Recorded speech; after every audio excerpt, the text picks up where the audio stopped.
Hello, everybody, and welcome to the Gilded Flask, where adventure is never far. My name is Barry, and I will be your Dungeon Master for this episode, for our playthrough of The Curse of Strahd. Oh yes, and I'm joined by three wonderful people. Please introduce yourselves. Hey, I'm Anne, and I play Palalilakot, the College of Spirits bard with an extra eye. I'm Daniel. I play John Varenthal, the very confused and scared Paladin of Midnight / Hexblade Warlock, and I'm not a pirate. And I'm Marissa. I play Casariel, the ASMR Twilight Cleric. If you have never visited our place before, then welcome, hello, good to have you. We are streaming live on Twitch every Saturday, so if you're here with us live, great, let yourself be heard in chat, and also join us in our Discord. When we take our break, you can talk with us. Yes, we are actual humans, behind the scenes at least.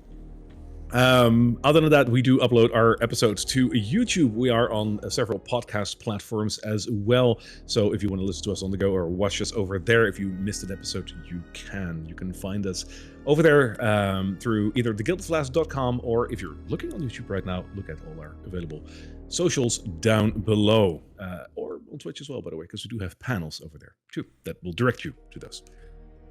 We have a couple of awesome people that we'd like to shout out, but if you want to have a complete list, have a look over at the list below in YouTube as well. And with that, let's head into the tale. Tell me, do you like ghost stories?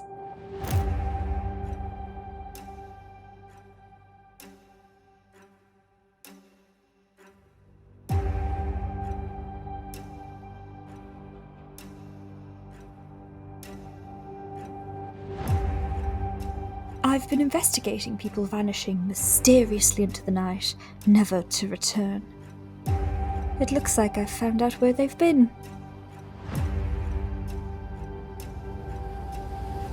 Good evening. I don't like this place. The air feels heavier. Did you hear that? What do you mean he's watching?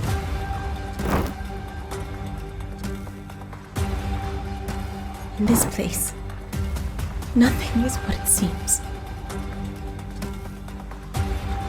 We come from an ancient land. There's no time for this. What are you looking for?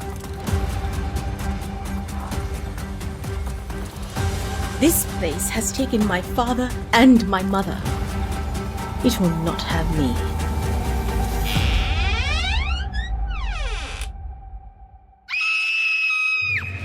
We gotta move, now! Oh, I do love a good mystery.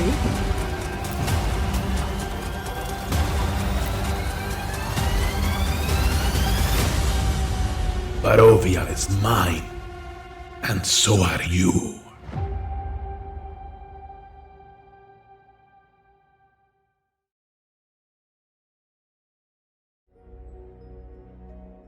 Ah, yes. For the 30, is it 38 or 39? 38. No. 38. Wow. I'm getting ahead of myself, but 38 episodes, that's a lot. Can we just appreciate the fact that we've been going on for 38 episodes straight and still having fun? Like, that's just a thing, right?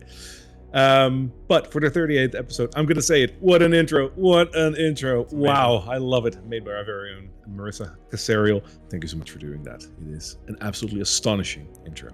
It's great. Wunderbar. Thank you. So, where were we last time? You guys were already in the Amber Temple, and you went through a fissure that you found in the room where you started, leading you into the apparently main treasure room of the Amber Temple. It was guarded by an Amber Golem, however, which you quickly found out as it turned around when you tried to get close to it and started punching you. But you guys, true heroes in fashion, of course, beat down the golem as hard as it beat you, and eventually came out as the victorious three, the Amber Golem being no more, and you had a pile of treasure to take home with you. You didn't trust your faithful dungeon master, however, because there is some 32,000 gold pieces over there that you can take with you, And you guys are like, that's probably cursed. What or are we something, gonna so you spend didn't it on? Come on. I believe there is a place called the Sanguine Inn, and there's also the Sanguine. I don't know. What, Like, the bathhouse? I don't We're fine. want to plant ideas in Imagine your head. That's that. not me. But yeah, so you didn't touch the gold, but there were some magical items that you did decide to either take with you on a personal note or to put in the bag of holding. There were some various cool items there. One of the most important ones, of course, was one of the items that you were looking for, the Blade of the Sun sword, which is what you found over there. Very radiant blade, kind of looked like it was made of crystal, and it fit perfectly into the hilt that you already found earlier in the Wizard's Tower. Trouble is, it is fitting, but it won't stick, so you will have to find a way to mend the weapon.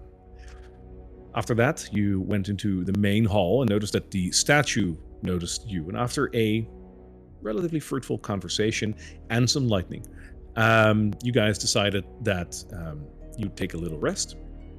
After which you noted that the person in the statue, going by the name of Heinrich Stolt, is the final remaining wizard of the Amber Temple. You had a conversation with him. He seems a little different, but then again, so are most wizards. And you decided to leave him be for the moment. You went into one of the side hallways and opened up, I believe, the one door that was unlocked. And after a courtesy look inside, Carla spotted one large amber sarcophagus, which drew her attention. And after a series of very unfortunate rolls, which included, if memory serves, 2 1s, right? I believe you rolled 2 natural ones in No, that. she rolled a natural just one for the wisdom saving throw, and then when I tried to stop her, she rolled a natural 20. Yeah, That minus back one. to back. Yeah. Minus one. So there's that. So Carla now has a third eye as a god's gift to her. She can also cast a couple of new cool spells, but they come with a bit of a drawback. One being, of course, the fact that you have the eye. But yeah, there is I also have no voice anymore.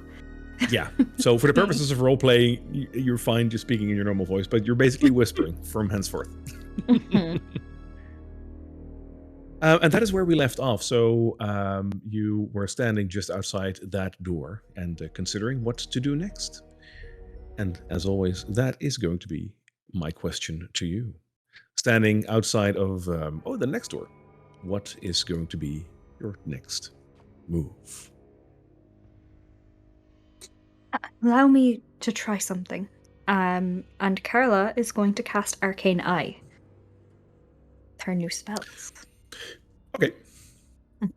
So a invisible magical eye within range hovers in the air for a duration of an hour.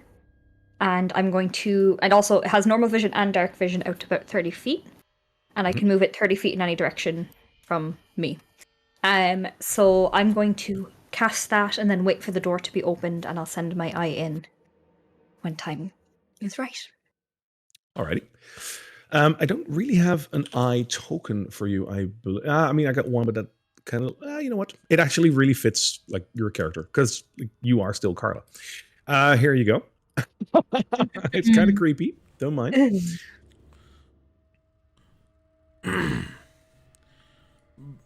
While you're doing that and probably continuing to test out or see what you can or whatever, John is trying to tend to you. I'm actually going to go ahead and expend a lay on hands point. Are you hurt in any way? Don't think.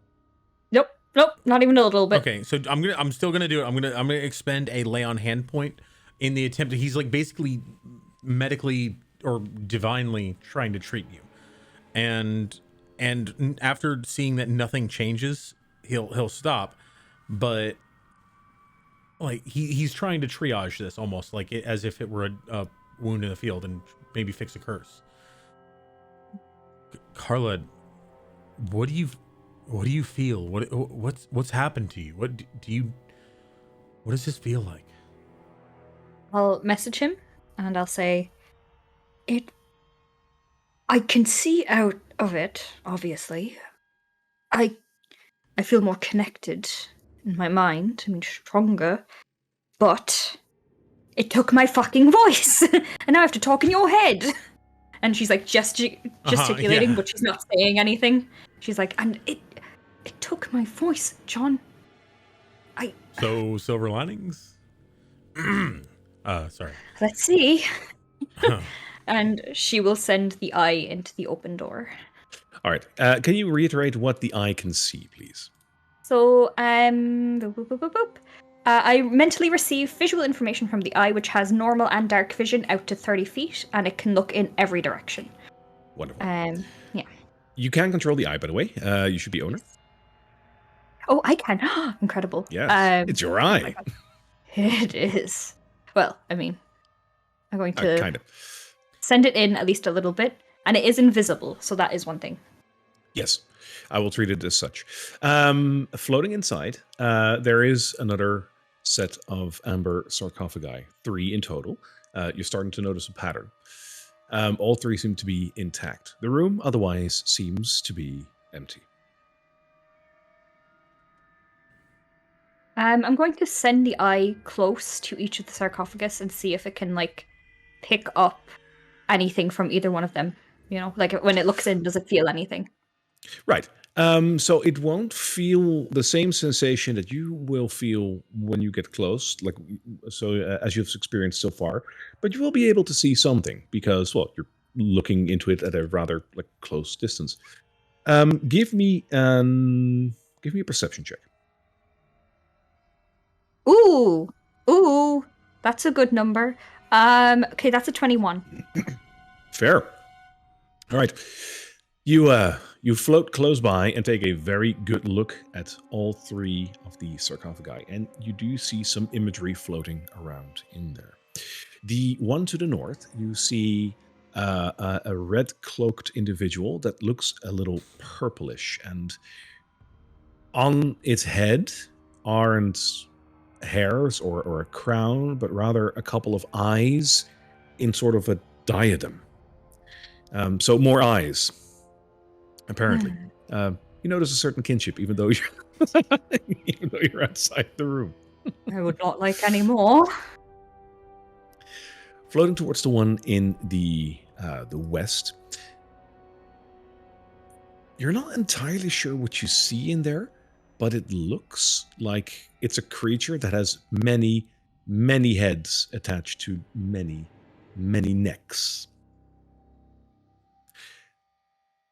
The one to the south is almost a gaping maw of darkness. You think it's actually just a black void in there, until you notice that that void does have a lining around it of tentacles and teeth. I'll relay that to the party as I'm sort of looking through it. And I'll just once over with the eye again. Is there a red gem in this room? No, just amber. Okay. The stone isn't here. How do you know this? Does John know that you cast Arcane Eye? My power. I was able to see that creature, the one pretending to be a wizard, Heinrich. I thought about him and I was able to see him, and I wanted a way to look into this room, and I created an eye, and then I will drop. I don't want to drop the arcane eye yet, but I'll try to describe it. I'm like, it's almost like an extension of my vision. I could see, and you've been given also the as gift a of seeing. As an added addition, which John, I imagine, will see, unless you're trying in some shape or form to cover up the eye. Whenever you are using one of these abilities that is granted to you by the old god, which you are doing right now because you're using the arcane eye, the extra eye that you have gotten will turn bright gold. So like it's very noticeable that you're, it's noticeable that you're doing something right now. Lift it up and be like, I think it's this that's seeing in there.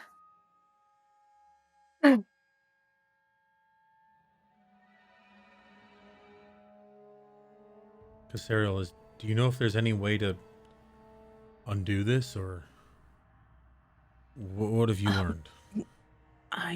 If it's a curse, there's a way to undo it, but it's rather helpful at the moment, so I don't think we want to do that right now. Unless it's hurting you. I mean, emotionally, you'll say in your head, yes, but not physically. Besides, it's not a curse. It's a gift. And that's how it was That is described. semantics. You know, that is what demons call a curse. A gift. That's kind of the hook. Well, if Strahd had a curse, people would be able to break it a lot quicker than trying to make a pact or a deal. That is a very good point. We can try, if you'd like. There's no harm in that. Yes, yes. But for the moment, let's focus on the Fane Stone. The sooner we get that, the sooner we can get out of this fucking temple. This eye of yours, is it still in there? Yes. Oh. I can call it out, and I will bring it out to me. All right. I guess we should carry on and look more Also, for the stone. Seeing as you have blindsight, John, now that the eye is this close to you, I imagine you can see at least some of it. If it does have a physical, representation, then yeah, he'll be able to at least sense where it is. Yeah, I would assume so. Maybe that you don't get the clearest image of it, but I think you definitely sense like a floating eye near you. If anything, just to creep you out, because it's funny. Is that... he's going to sort of wave at it and will lift his weapon. Is this you? Is this what you're talking about? It'll start moving away, yes. Okay. That seems to be it. That's really weird. How do you think I feel? To close the door. Yeah, and John will lean forward and sort of close the door. Yep. All right. Well, All right. What did Ludmilla tell you about Heinrich? Just that he was a wizard. Same as she told you. I'm gonna open it up. Insight check. Oh shit. Okay, never mind. I'm gonna do a deception one then. So a rollies. Interesting. Oh, terrible. An An interesting in-party roll. Yeah, let's go. All right, I got 14. Got a 27. Checks out. All right. Carla wouldn't lie to me. Perfect. No. It's hard to make out whether she's lying when she's whispering. Everything sounds suspicious. Mm-hmm. All right, I'm gonna push open the door and just peek in to see if there's anything moving on the inside, like anything to attack. There's nothing moving inside the room. As a matter of fact, this room seems to be the remains, if you will, of some quarters of some people. Most of it has been completely smashed to bits, as you can see. This room definitely has seen better days. Well, at least there's no big stone demons in here. No, doesn't seem so. Carla will send the eye in to just do a scan to see if the stone is there, but if nothing is glowing and clearly a stone, she won't pay attention. As the eye flies into the room, invisible or not, from the corner of the room, a chair flies across the room towards the eye, miss it, and break against the southern wall.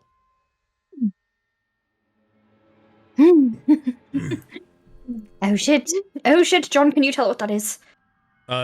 John's just gonna lean around into the room and just look to see if he sees what hit the wall. With magic. He's whole torso in, leaning around the door. It's a chair, Carla. Yeah. Looks like you knocked over a chair across the wall, or across the room into the wall. Was that you? Looks like someone threw a chair at my eye. Can your eye throw chairs? I'm going to throw a chair at you. No, could Carol will send the eye closer to wherever the chair flew.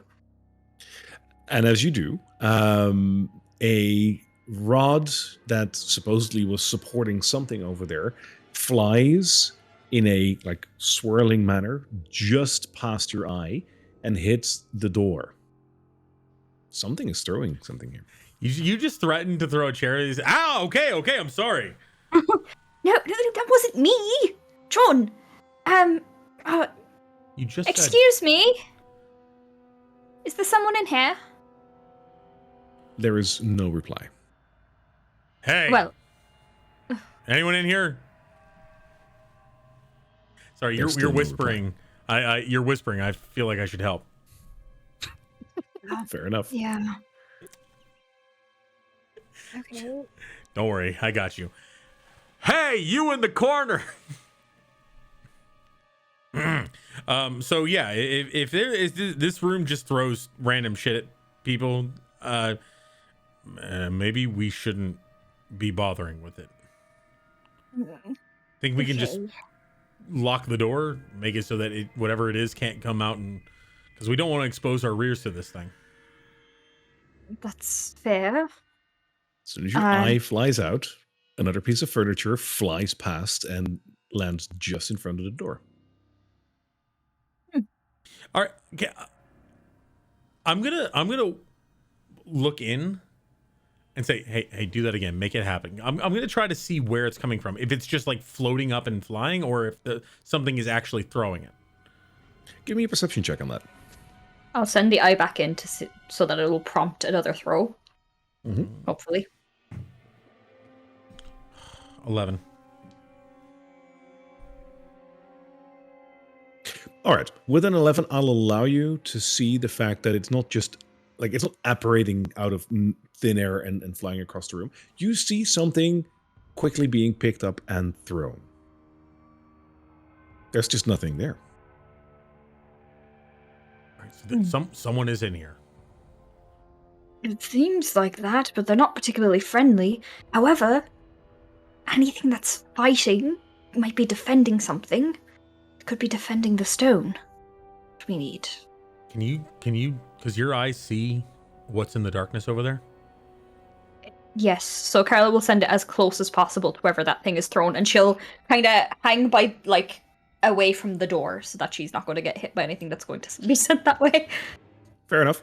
And as your eye floats to that corner of the room, it very briefly catches a glimpse of a bluish smoke that moves just past your eye towards the center of the room. It will follow the smoke as it's moving. I was watching in there to see if anything had been thrown, so just keeping that in mind. Nothing yet. Okay, cool. You're trying to catch whatever this is, and you're very intently focused on the eye, correct? On Okay. the whatever the eye is looking at, because like I'm seeing it through it. All right. In front of you, suddenly appears a poltergeist that flies directly at you and straight in your face stops and yells, You do not know what you have done! You have released the dark vestige of the vampire! The Fae are no longer here to protect us. We're all doomed! We're trying to help. We're trying to recover the Fae Stone and bring it to the Fanes. Please. Do you know where it is? We're all doomed.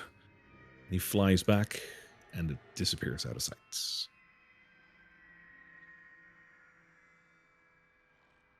Well, Okay. Well, we figured out what it was. alright, if we can't find the Fae Stone anywhere else, we'll know to come back here. Okay. Stay in here and stop throwing things at us. I'll close the door.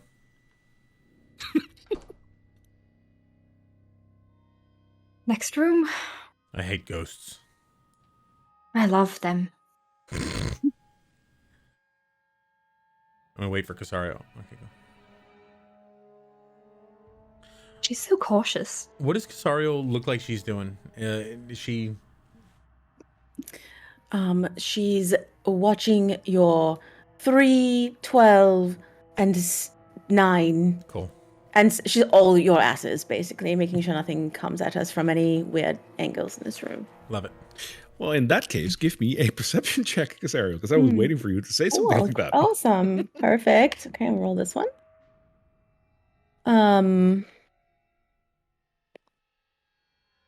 17. Sorry. Math is real hard for me. It's all good.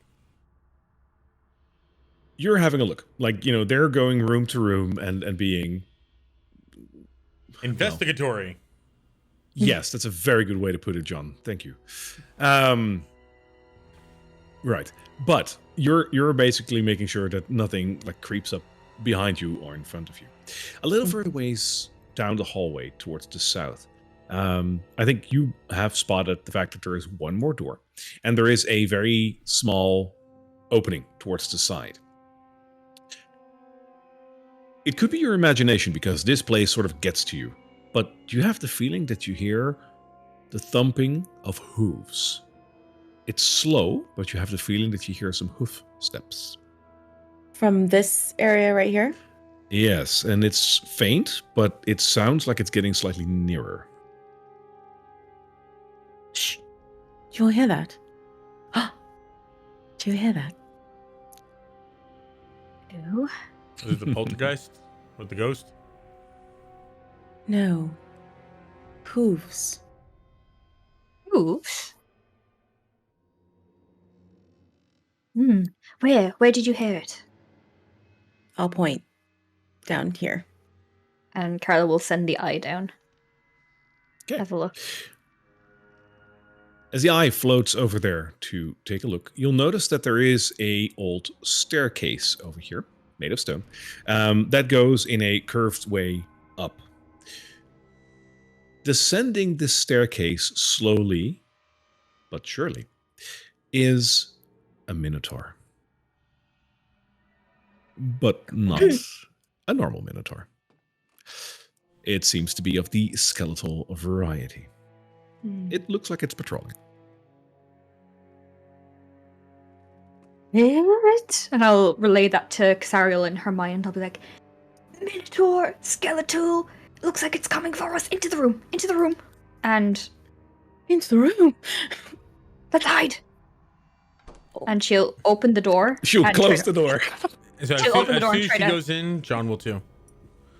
try to usher everyone in. Alright.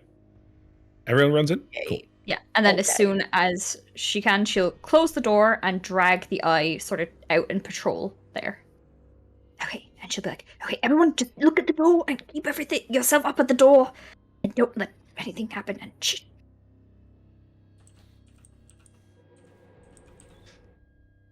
The room that you've just ventured in looks rather similar to the one that you were just looking at with the poltergeist.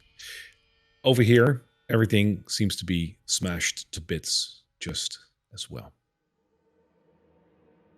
It looks like it's ransacked almost, and other than the broken furniture and the cobwebs, you do notice one more thing. Into the northern wall is an inscription carved into there, almost as if made in haste. Does It it, say? says- Oh, sorry. Oh, no, go ahead. You say? Does it say "Beware the Minotaur"? Yes. No, it says, Dark Lord released the vampire vestige. All is lost. I would like to know who reads that. Do you all read that? Or? Carla I will think read I'm it. probably the only one. Is it dark in here or is it light in here? Oh, it's Yeah. no, there's no light in here. So yeah, it would only be Casariel. John's trying to keep himself quiet because John could there's probably danger see it. outside. No, he's just trying to keep himself quiet. I don't think I have any method of seeing it. Yeah. You're the only one with dark sight. If my eye is outside, not inside, so. Okay, I read it then. All right. Do you read it in your mind, or do you like speak that out loud? There's something on the wall. Hey. Can I just look and see if is there anything else in this room before I light it up? It doesn't. I mean, there is enough in this room, but nothing of value. It's splinters and cobwebs. Yeah, I just meant like a big scary ghost that I can see. Okay. Not immediately, So no. yeah, okay. I'll walk over and do a very dim light and on my hand and shine it on the wall like a flashlight. All right. Allow me to give you a little bit of so light cool. for that. Yeah. This totally gives me "Are you afraid of the dark?" like vibes. I've always thought it was interesting that the light cantrip can be essentially directed because you can occlude it. So you could cast it on the center of your palm and then just close your hand, and now you have a flashlight coming out of your hand.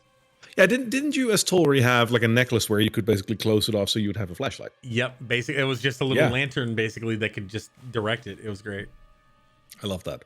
All right, so you cup the light like that and try to shine a light on the inscription. Yes. And as you look at it,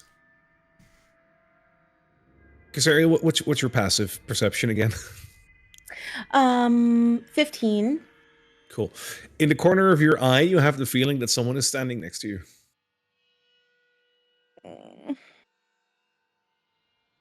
It's John. So I imagine you. It's John. No. So you turn your head, I imagine, to see what it is, and Mm-hmm. the ghost next to you does the same thing to you. Turns his ghastly vision towards you. A skull with like floating eyes inside of that looks at you and says, "It's true, you know. All is lost."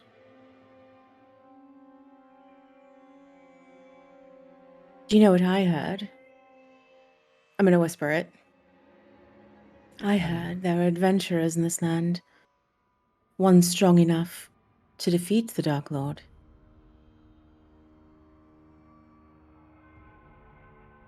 We've spoken to adventurers like you many times before. Yet, danger still lurks out there. What makes you different?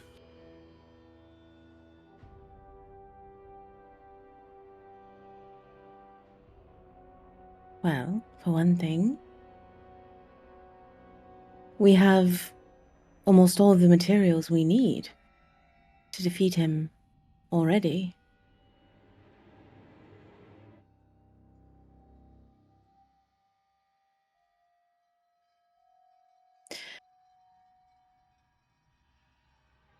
Don't suppose that's a friend of yours outside? One of many securities that we thought would protect this place in its hour of need.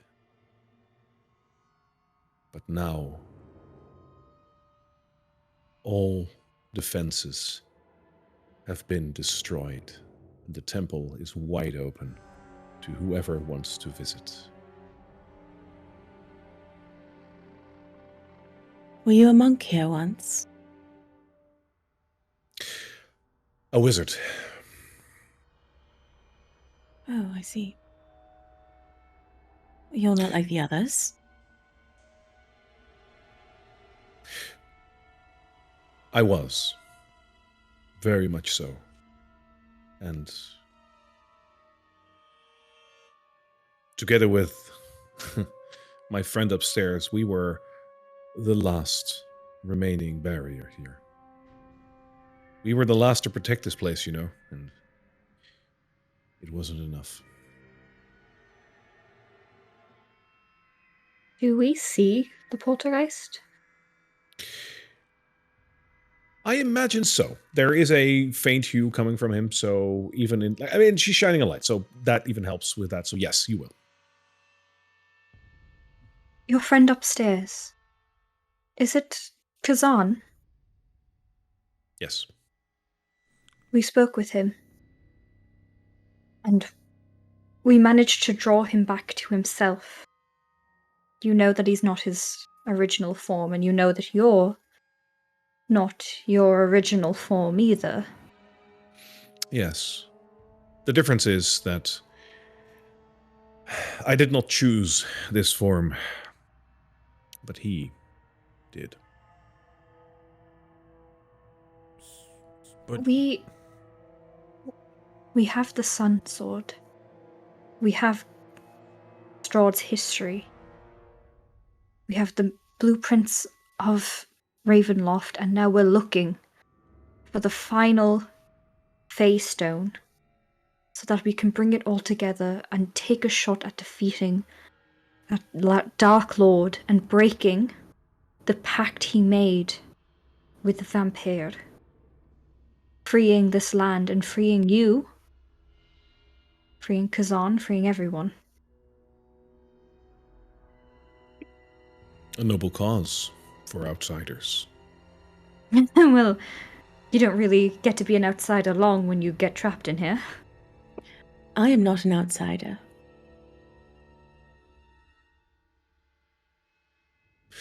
You remind me of someone. I get that a lot here.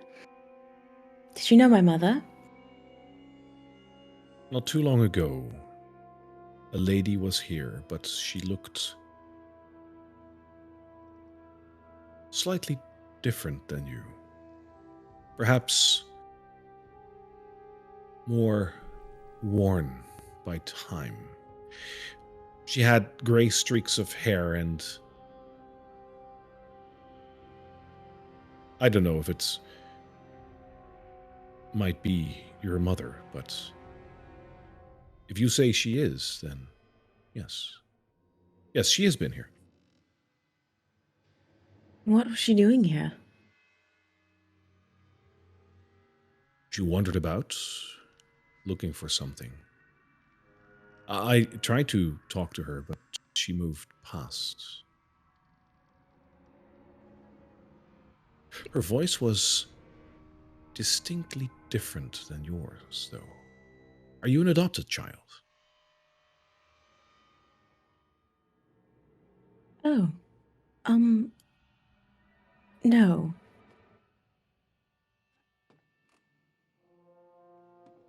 Oh. What did she look like then? She had grey hair. Her face was very much like yours. Oh. And seeing as you said that you are from here, I was inclined to believe that you might be family. See, she has the local accent,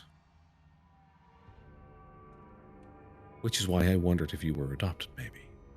I do not wish to intrude. I am sorry. Question. You said you and Kazan were the last two, but you're wrong. There's that guy in the statue. He's still guarding this place. Who? Yes. Do you know a Heinrich? Strange. No. If he was one of you, it is strange that he's managed to keep his form, despite being human.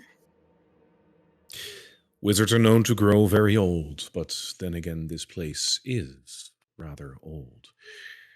Unless my memory is fleeting, I cannot recall the name Heinrich among our ranks. I told you he's bastard. Okay. What is your name? I can't remember.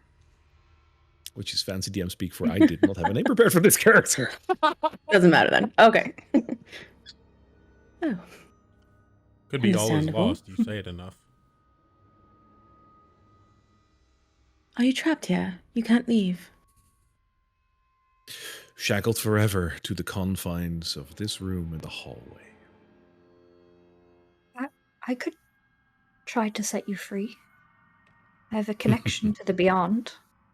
You wouldn't be free of Barovia, but you would be free of the hallway. And then what? See other people suffer outside. No, the knowledge of that alone will do well for now. Thank you. Maybe go throw No brooms at someone fair. else.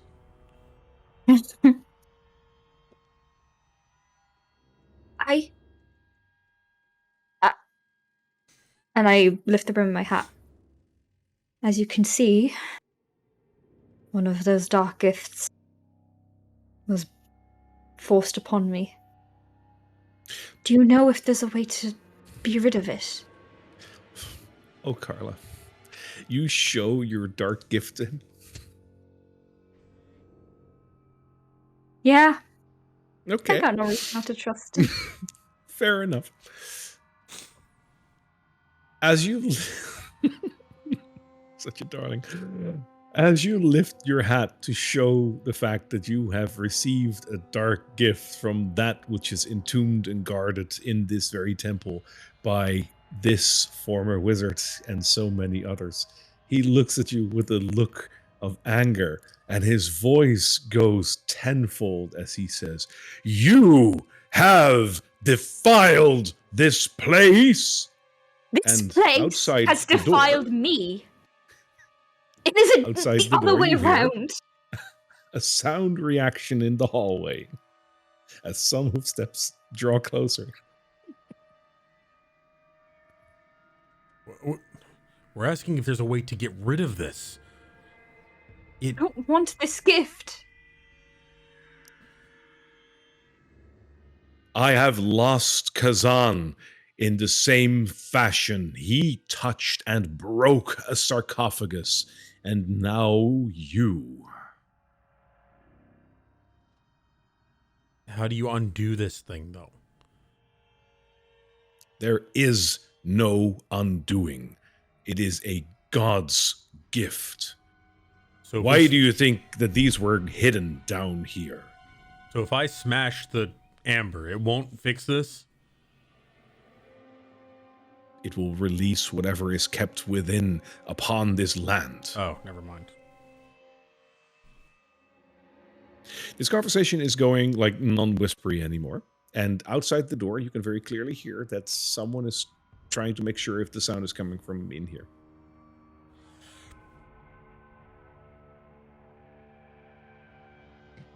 I'm gonna point at the spirit, like very threateningly, and not make a sound. I take the light away. Okay. As you take the light away, the spirit itself also vanishes.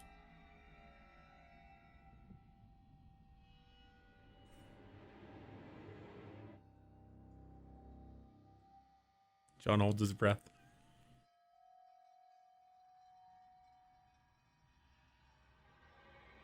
All three of you keep silent? Mm-hmm. Yep. For how long? Till the I'm hosts watching leave. it, so until it starts moving. Fair enough. It'll take a minute or two, but the Minotaur will decide it must have been the wind. And we'll move on. Damn skeevers. Sorry, I had to make it. I used to be a Minotaur like you, but then I took an arrow to the knee. Then I took a curse to the face. The Minotaur decides to move back upstairs, and you hear the hoofsteps fainting. Carla can see Mm-hmm. that I'll it's clear, right? Yeah, I'll say that it's Yes. clear as soon as it is.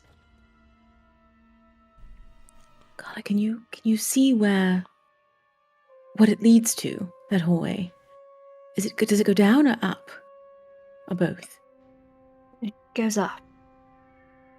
From what I So- remember, but I can. The hallway It just we've goes been up. in. Correct. Right. We know Yeah. what's up there. Right? Yes, I believe it's Kazan, so I'm going to send my eye as far up as it can go. So I think it like gets to the top of the stairs. Okay. So if you look upstairs to see where the staircase is leading, you'll notice that it does make another curvature at the end, but it will end up roughly at the height of the upper floor. So it'll end up somewhere on the upper floor, but you can't see where. I think it's best to clear the bottom ones while we have the time. And if we need to, we can make our way back up there.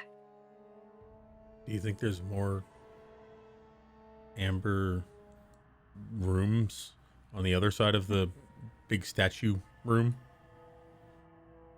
Yes, there is. You mentioned that there are. And one of them contains the gem, which we need to find still. I'm going to keep an eye on the staircase while moving towards this door. And Okay. I'm going to open it and just see if there's anything ready to attack on the other side. All right. The door seems to be closed. Mayvaris, Thanbog, and we already used Herakothas or Schlax. It's thank God, but I do know that you have it Thank God. correctly in your notes. So yeah, as you say that, you hear that the door unlocks. Now send the eye in. All right. Another room full of sarcophagi, 3 in total, are covering this room. Otherwise, the vault is empty. The same as the structure before, she will go up and look at... The eye will float up and look at each one and kind of cast an image, and as the image is being cast, Carla will speak it to them. All right.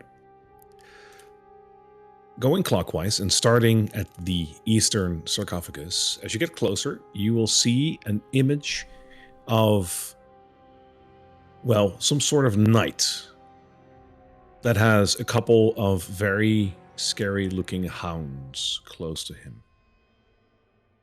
It isn't a pretty sight. From here on out, by the way, if you're going to do this with all sarcophagi, I'll just also share the images so you'll have something to look at. Cool. Ooh.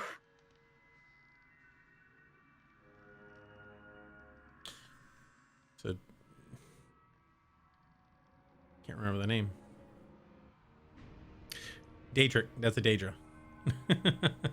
That actually looks like a Daedra, yeah. The southern sarcophagus seems to be completely black on the inside, but upon closer inspection, you see a glitter of gold inside. And for a second, you think that gold is in the shape of a face. It doesn't look scary, but it looks strange. All of a sudden, that gold is grasped from all sides by hands.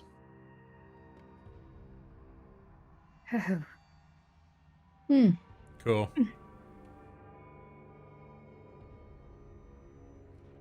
Stunning and creepy. Cryptid.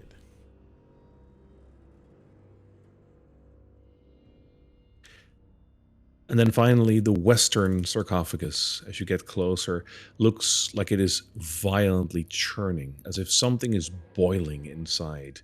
And as you get closer, it is not a boiling, but it is a mist with 2 red, piercing eyes inside.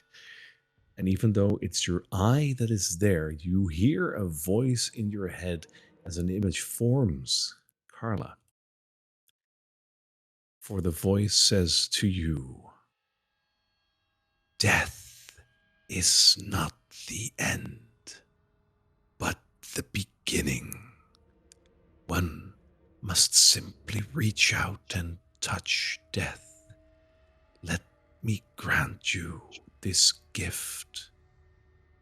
And I'm sorry, Carla, but this speaks to you. Okay. Carla, curse collector. Oof. I Am I need rolling? you to... Yep, I need you to roll me a wisdom saving throw. Is there? Can I tell that something's happening to her if I'm watching her? Because she's using... normally, I would totally say yes, but because she's using the eye at the moment, I think it's hard to distinguish between which sensory information she's getting at the moment. Okay. I think the fact that if she's going to fail her throw, if she's going to walk into the door, is a very telling moment. Right. An 8. It's a very telling moment right now. Okay, I'd like to give her DM inspiration if I can. I don't know how that would work, but like, Your own yeah, DM I have inspiration DM. to her? Yeah. Yeah. So I don't That know. is a very heavy gift to give. That's what I wanted to do.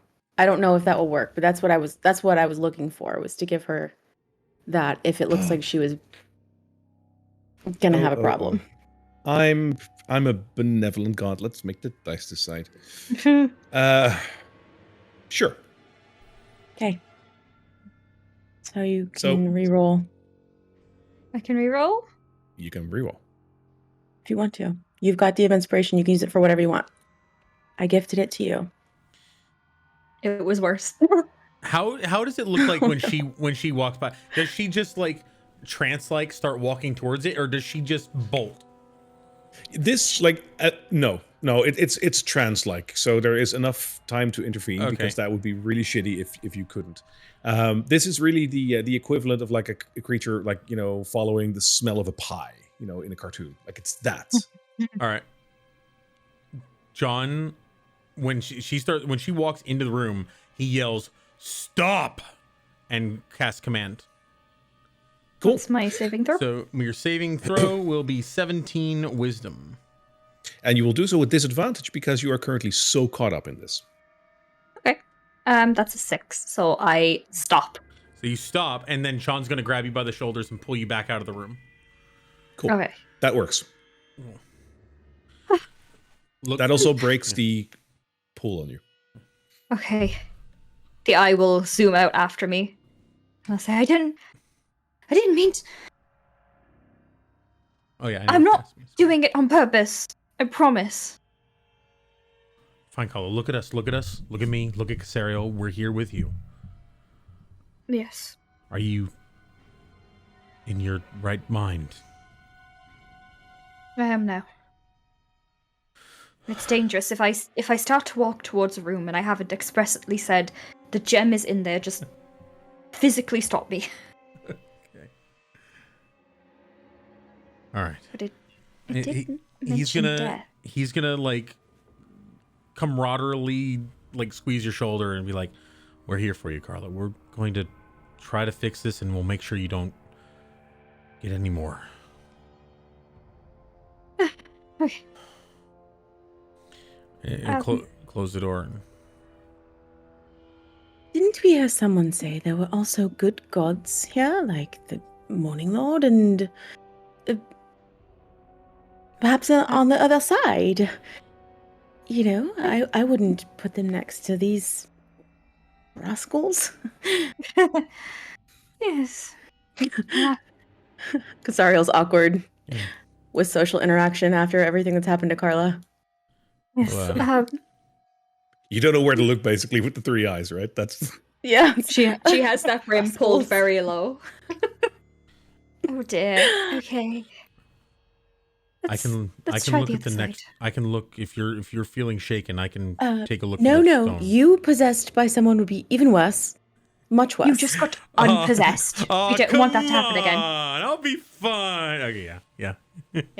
No, just physically stop me. I'm not that strong. I don't know how. Never mind.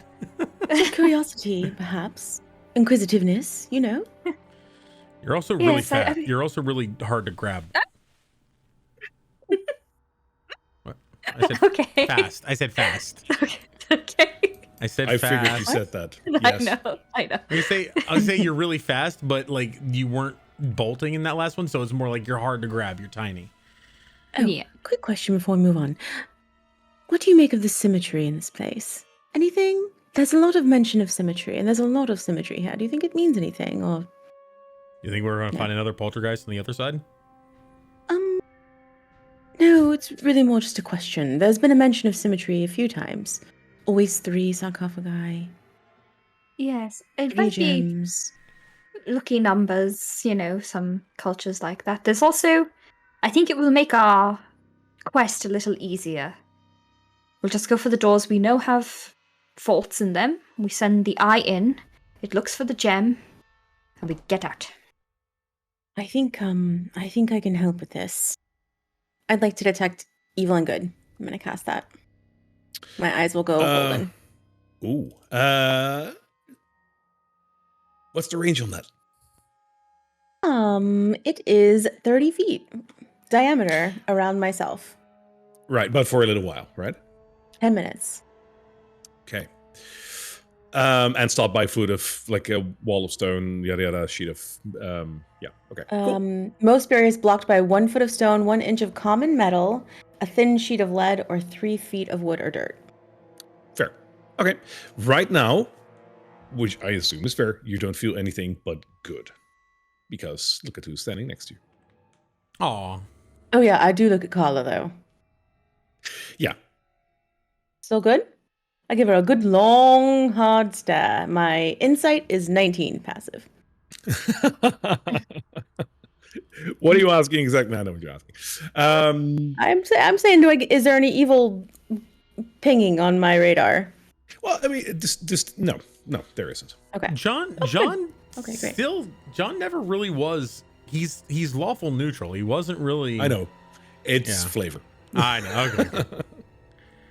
Okay. So they're gonna walk through, and this whole cavern completely safe as far as John's concerned. There's, I mean, Yeah. the wizard dude didn't mention Heinrich, but maybe his brain is bad. Oh crap. As you move past the statue, Casariel, the statue is made of a combination of, as I said previously, bronze and amber. So there is some metal in there, but as you move past the statue, very briefly, you get a little wave of something. It's evil. I wave to the statue as we walk past. Hello, Heinrich. How are you? Doing a great job. Good. Any Getting it luck all yet? safe. Just a bunch of... You already know what's here. More than we do. We'll let you know if we find anything, though. Have you braved any of the vaults yet? This one keeps trying to walk into him, but we're stopping her. Well, you've opened them then. Trying to, but we can't really get inside. They're too evil. Or wait, Yes. did you see the You guys should with be the careful. eyes? There was a bunch of little guys with a bunch of eyes on their heads in the north room up there. I'm pointing back to where we came from. Oh. Yes. They're nuisances. Nuisances. That's the word I was looking for. Yes. Nailed it. Yes. First try. I are good with words, you know, that's why I became a DM. They are not important. Okay. Do you know, is there anything down here that we should look out for? I think we heard something walking up and down the hallway, but we hid from it in the last one. Good. No, on the other side, you should face no troubles at all. I believe there is an old creature patrolling where you came from, but if you've seen it, then you should be fine on the other side. Thank you for letting us know the first time. He did You're tell us welcome. there were many dangers there. Oh. Sorry, I He forgot. also told us his name was Heinrich, but if we go. Keep on I'm gonna going. give Carla the signal to message me. Yep. I will message her. Yes. Big time evil vibes. Not big. Yeah. Actually, small ping. Let me not exaggerate. It's important. Small ping evil vibes. I'll give you one better, just for funsies. Roll me an Arcana check, because it is a mixed, like it's a very faint message, so I'm gonna need a roll for it. But let's see. You're asking me, right? Not Carla? Mhm. That's unfortunate. That's a natural one. Guys, we had such a good game 2 games ago. I don't know what's going on. For a second, you wonder if he's even a wizard. I got I contacted the spirits here last night, and they very much were saying that he is not a monk or a wizard or one of them. I wouldn't trust him, and I think he's not going to let us leave very easily. Boy, it's awful quiet around here. Did you? Do you think it's whatever Kazan released? Because there was another smashed sarcophagi somewhere, wasn't there? Wasn't there? I don't There's think several, those yeah. gods are sticking 2 around. so far. Vampires think it's- sorry. Sorry. Yes, vampires was smashed, but And Kazans. the one Kazan used. So, I don't think if you were a god, would you stay in this shithole? You know, Only if I couldn't leave. I think they can. All right, let's just Gods. keep looking. Do you think the ghost back there was a god? No, whatever in the statue. Oh, right. Wait, Heinrich? Mm-hmm. Sorry, moving forward. Tarla will send the eye ahead of them and kind of stop Kasariel before she walks too far into the hallway. Another case of symmetry, another hallway is found here. However, the hallway Alright. does look a little different than the one you just came from, for 2 very distinct reasons. First off, in this hallway, there is a lot of debris. It seems that part of the ceiling over here has collapsed and formed 2 large piles of bricks. You can scale over them, but not... No, I'm not going to say not easily, but you can scale over them, but it's not just like, normal terrain. You also notice that where in the other hallway there was a vault to the north, here to the north is a staircase. There is no staircase anywhere along the eastern wall, however. Interesting. And other than that, Yeah. you see a whole bunch of doors.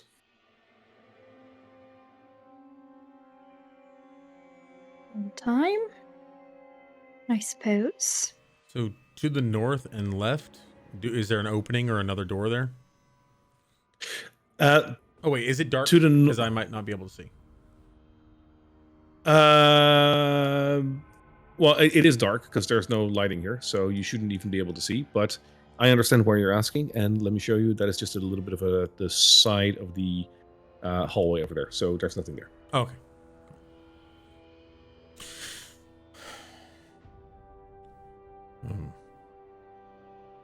All right. I'm gonna First door.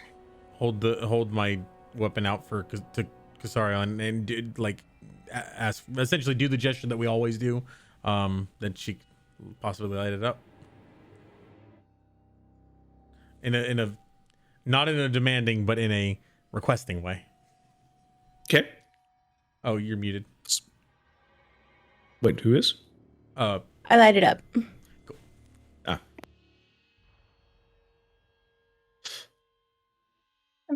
First door open. Eye goes in. All right. Another smashed about room. However, in the center of this room, you find something rather peculiar. In the middle of this room stands a rather large construct of sorts, made of metal and wood. It looks almost like a statue, but built a little bit more deliberate than just for looks. It is completely motionless at the moment. Moment. Well, I mean, No gem. All right. No gem there. Okay.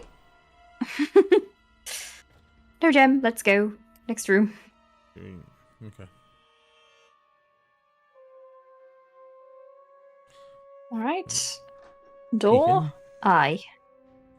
Do I sense anything, by the way? nope, not at the moment. Okay.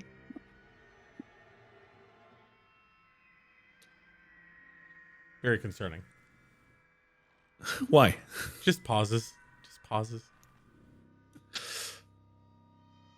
Another smashed about room. This seems to be a master bedroom of sorts. Smashed a bit, of course, but there is a large bed in there, or, well, the remnants of it. It is completely filthy. It's covered with dust and cobwebs. But the only item that might catch your eye in here is the fact that there are two golden hawk sculptures adorning the top of what used to be the bed. Pretty, but none of them are Fainstone. Eye out. Door closed. Moving on.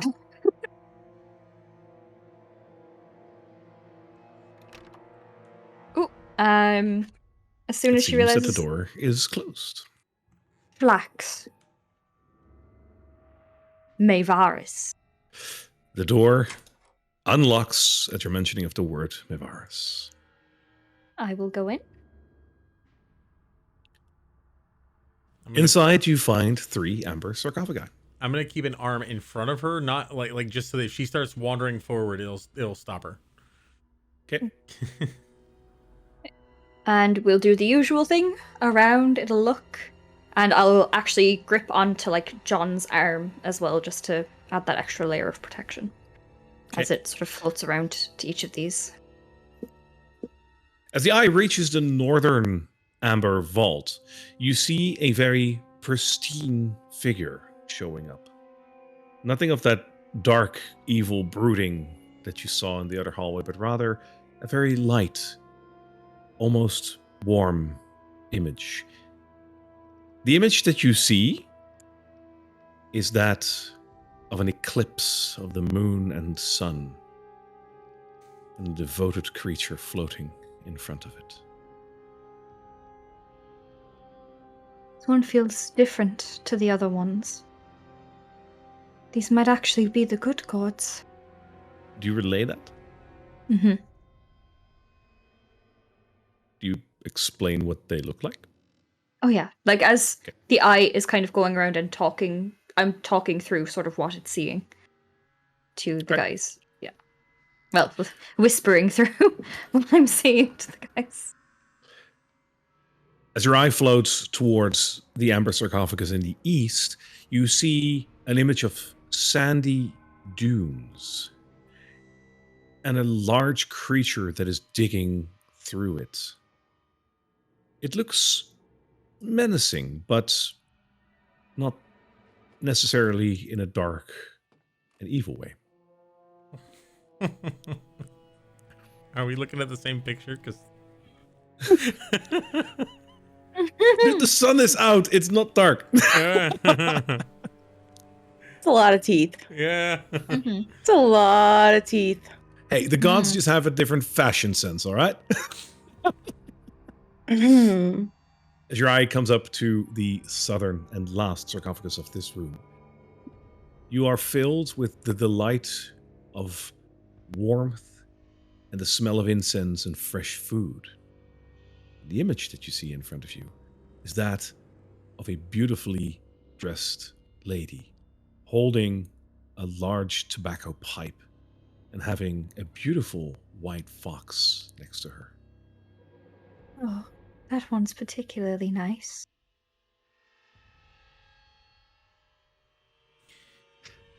When she mentions the moon and the eclipse, John's gonna peek in and say, "Well, you like saloon?" He's gonna peek in and look around. Cool. As you peek your head in, you will hear a voice that'll start to speak to you, and in front of your face, a hooded figure materializes in the exact shape that you have just seen. And they speak, saying, "The mind can be as full or as dark as the moon. I have the power to darken minds, and many I have destroyed. Take my gift and darken the minds of those who stand against you." Are you saloon? I bring so much more than what Saloon has given you. I'm gonna look away towards Carla. I don't think it's Saloon. No, but what about the other? What about the other ones? And Carla's going to peek in as well and look towards the lady with the fox. And the lady appears in front of your eyes and says, "Cast your eyes but once upon my deadly beauty. No one can resist the allure of lust-fueled passion. I share with you my secrets of lust and envy." I'm good, thanks. Okay. Yeah, I mean, they don't seem... They seem more on the line of, like, I'll share with you as opposed to take my dark gift, which, I mean, is good, but... You know. Right. No, Gem. Yeah, moving on. Moving on. I'll take my eye with me. And as soon as I'm in front of this door, I'll try to open it. Okay. It is locked. Mevaris. Schlacks. And as you say schlacks, the door unlocks. The eye goes in. You open the door. And as you open the door, you notice 3 figures in there. Other than the 3 amber sarcophagi.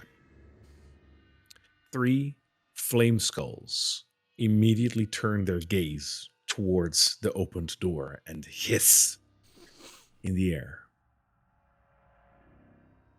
Man. I hate those things. Do you do something? I'll close the door. I'll leave my eye in there. I'll close the door. I'll allow you to do that as a reaction.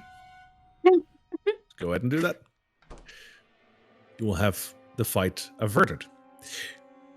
The flaming skulls, seemingly engaged by the fact that there's someone here, all 3 float upwards towards the gaping hole that is in the ceiling of this room and vanish out of your sight.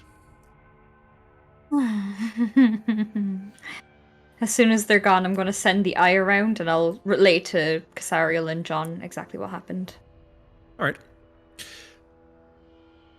I'm going to go clockwise again, starting with the easternmost one.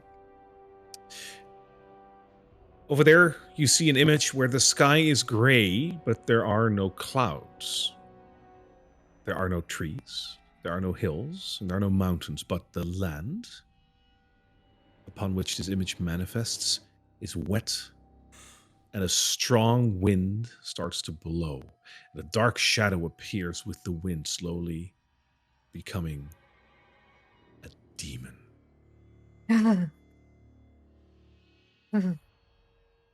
That's not good. Wet ankles. I imagine you move on. Mm-hmm. You move towards the southern one. You see an image where the sky grows dark and storm clouds form overhead as lightning strikes with roars of thunder. One such lightning strike makes it into a moving figure, and a gargantuan creature stands in front of you. Ooh, That's pretty cool. looks powerful. And finally, on the western side, you get a gas cloud that smells and feels putrid. Within that gas cloud, you see a strange creature with small eyes that dart back and forth nervously as she tries to speak, but you cannot hear, for you're outside the room.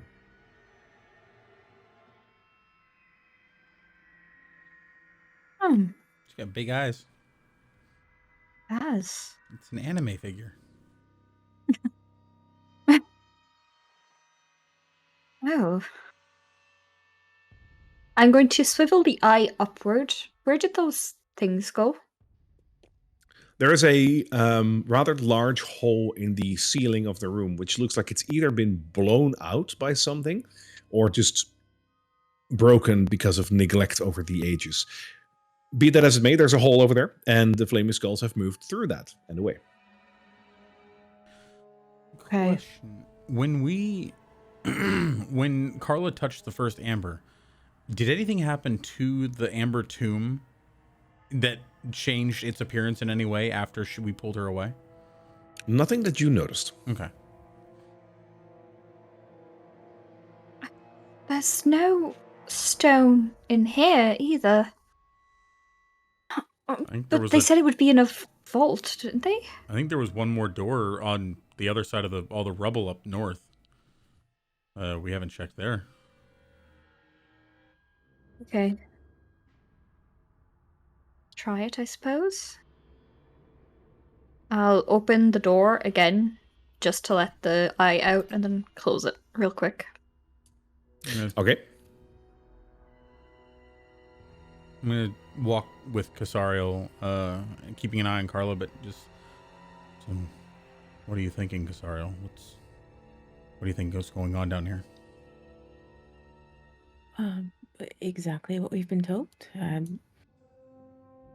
think this is a place where they have captured the great evil of this plane of existence. Bravo to them. Do you think any of them are anything other than evil? So far, I don't think we found anything that's not evil. I'm gonna try to scale this rubble.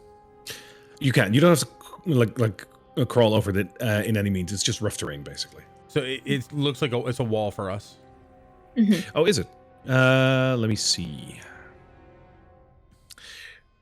It should be scalable. Let me quickly check what happened here.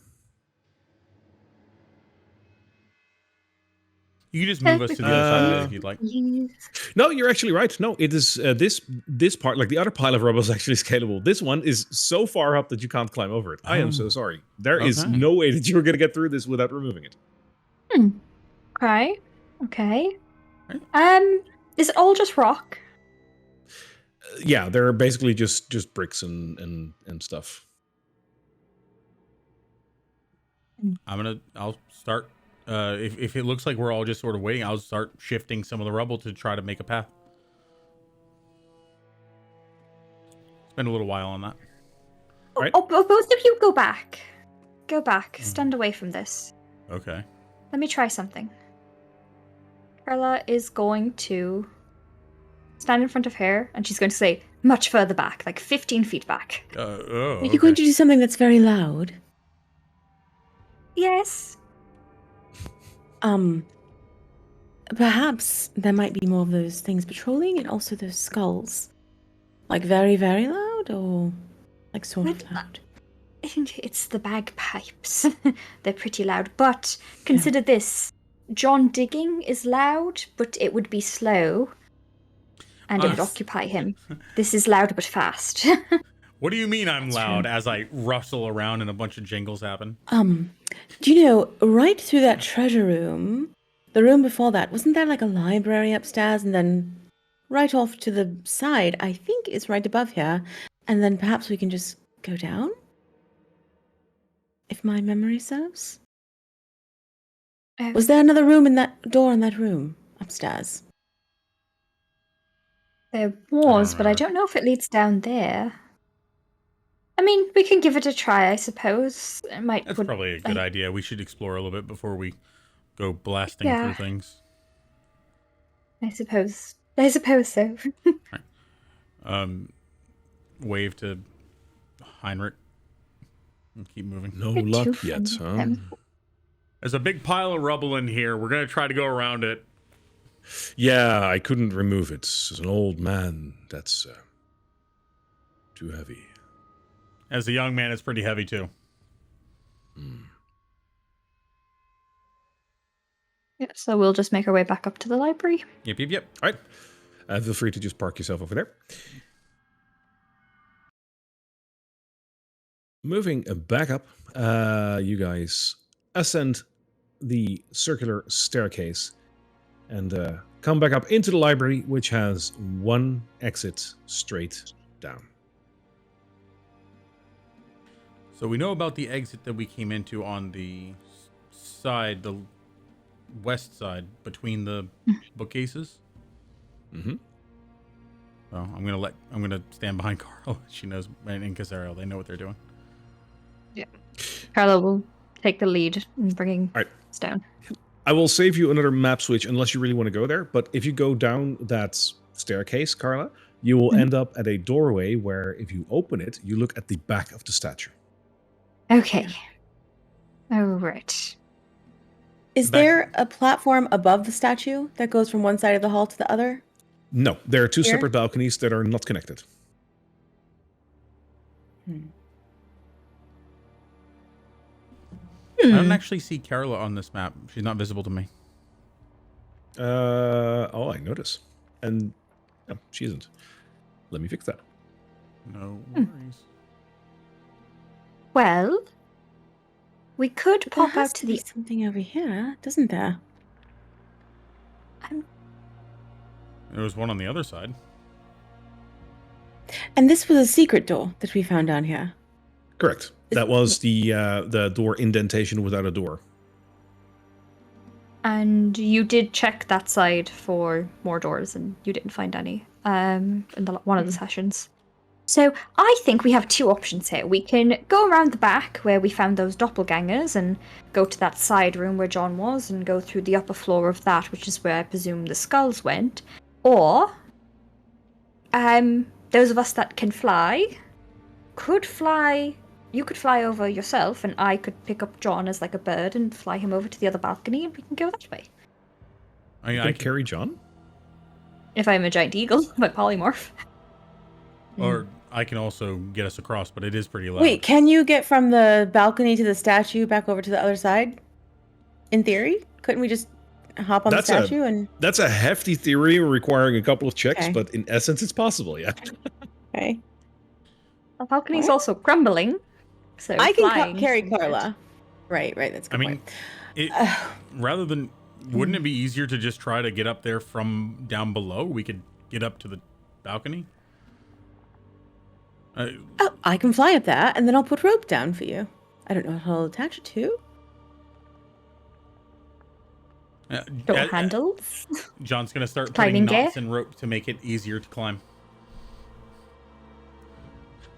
So let me summarize. What you're going to do is you're going to go back down, go into the main hall next to the statue. Kasaria is going to fly up there, tie a rope off somewhere, and let Carla and John climb up. Yeah. Okay. You can. That's a very smart plan. And if that is exactly what you guys want to do, then I will stay on this map and I'll move your tokens over there. That is fine. Okay. That is a smart move. Hooray for Casario. That was a cool Yes. I love that.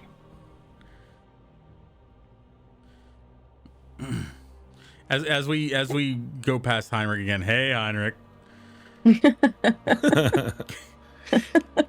He seems befittingly absent-minded and not responding to you for the umpth Yeah, time. no worries. Like it's basically just it's more courtesy at this point. Nothing yet. All right. On this balcony, which is decidedly less crumbly than the other one, you have two sets of double doors, one to the north and one to the east. We'll open the one to the north and just pop our head in. Look out for statues. Mm-hmm.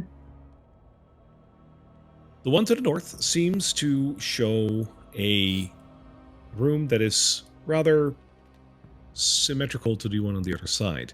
The one with the strange statue that pulled you slowly towards it. But this statue seems to be broken. You do not sense anything pulling you towards it. Just to be sure, she's going to pop over here and like pop her head in just to see if it is as symmetrical as the other side. Right? There is a room behind this as well. You notice that part of the walls and the ceiling in the eastern portion of this room have collapsed, probably causing the rubble downstairs. To the west and south are two large double doors, one of which you're currently opening. But in the center of the room stands a 10-foot tall statue of a jackal-headed warrior made of amber. It hasn't noticed you yet. The statue, it's not going to notice us. Oh, God. Close the fucking door. Close the door immediately. Why I'm does not it have fighting to be any. statues? It's a jackal. It's a jackal. Just- It's a jackal. Yep, not going fucking near that. That thing looks like it has teeth. Okay, this way. And Carla's going to mage hand open this door. And kind of keep to the wall here, because she still doesn't trust statues as far as she can throw them. And she can't throw them very far. She has no strength. Well put. Quality. What do I see through this door here? If you look through it, you see a very relatively small room behind it. From where you're standing, you can only see part of that room, but it seems vacant. It's like a hallway, or More like an archer's rest, where like a post where they can keep an eye, for example, on the area below and maybe the staircase.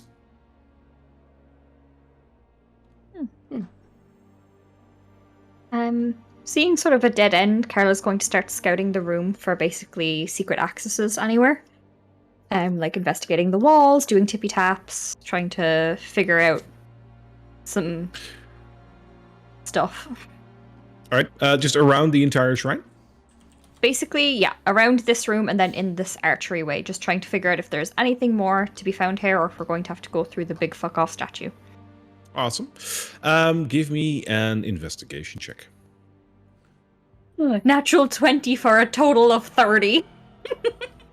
But that is not enough. No, that's totally enough. Let's go. And it's the Grania dice. Oh. Love it. Oh.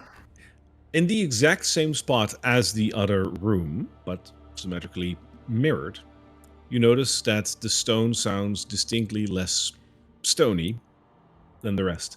And you notice a little slit in between the stones where if you pull, a door opens.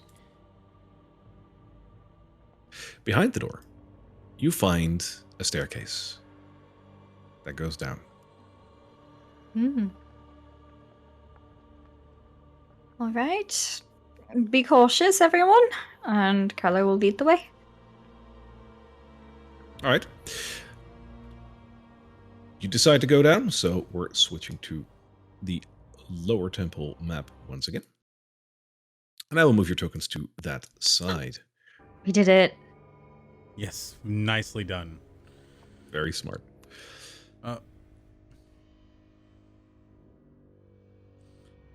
It shaded out a couple of odd portions, but I see. Let me fix that.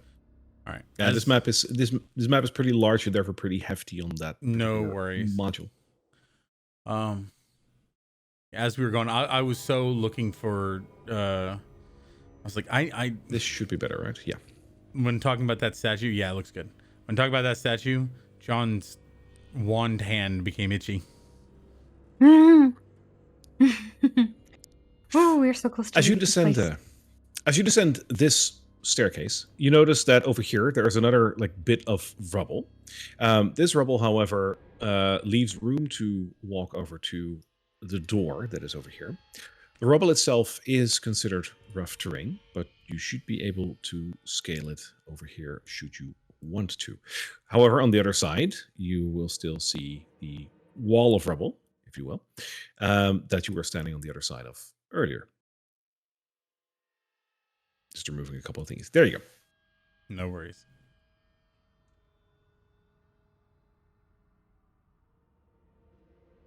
Okay. Still paused. Oh, sorry. Cool beans. All right. I'm gonna follow Carla.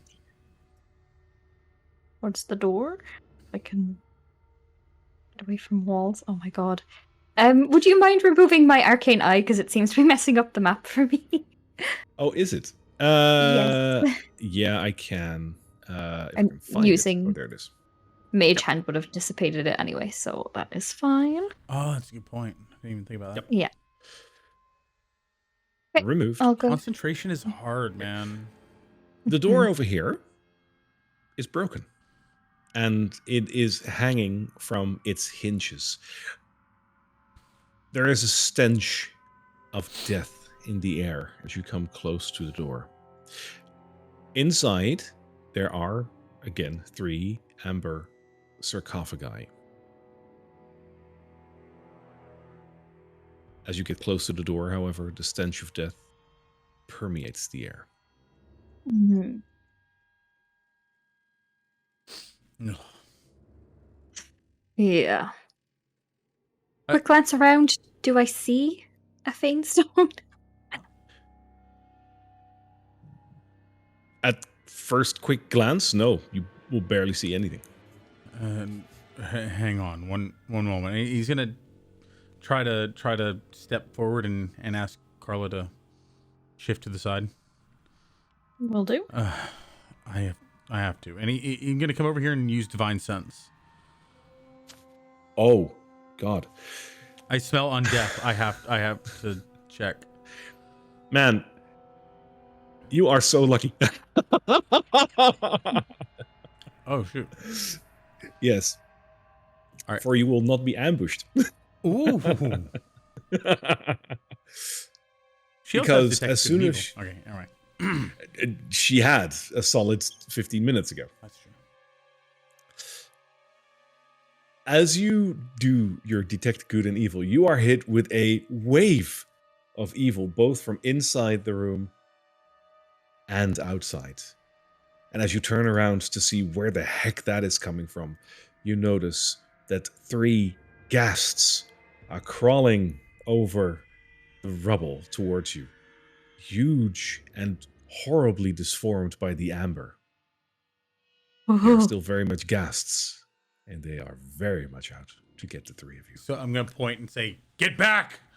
to my friends, just to like right. warn them. Cool. And with that, we're going to roll for initiative. Oh!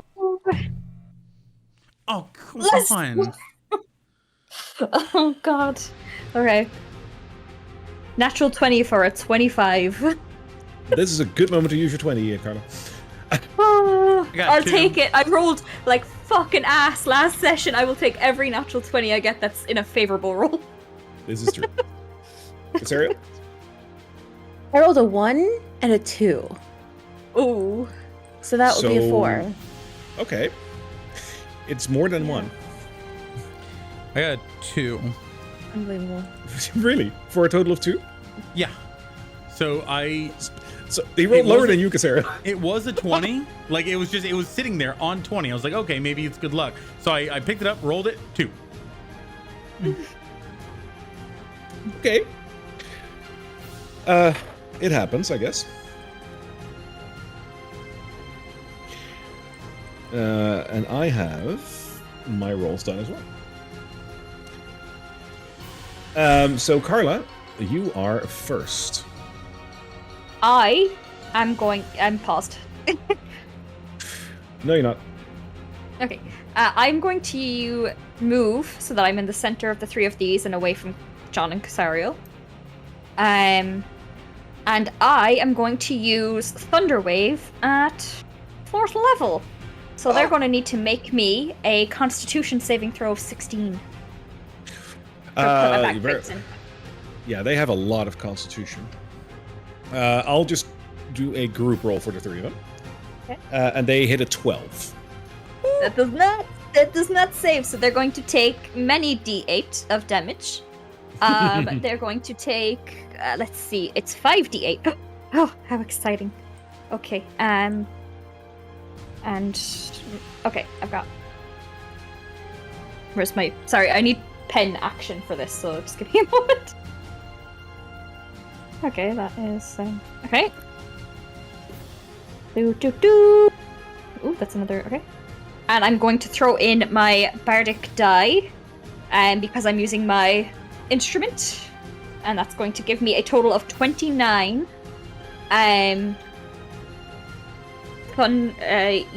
Is it thunder damage, and they are all Yes. pushed 10 feet away from me. Okay.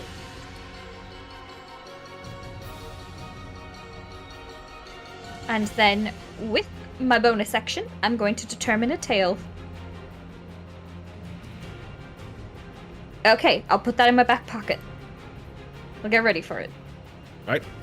How much damage was it again? That will be 29 thunder damage. All right.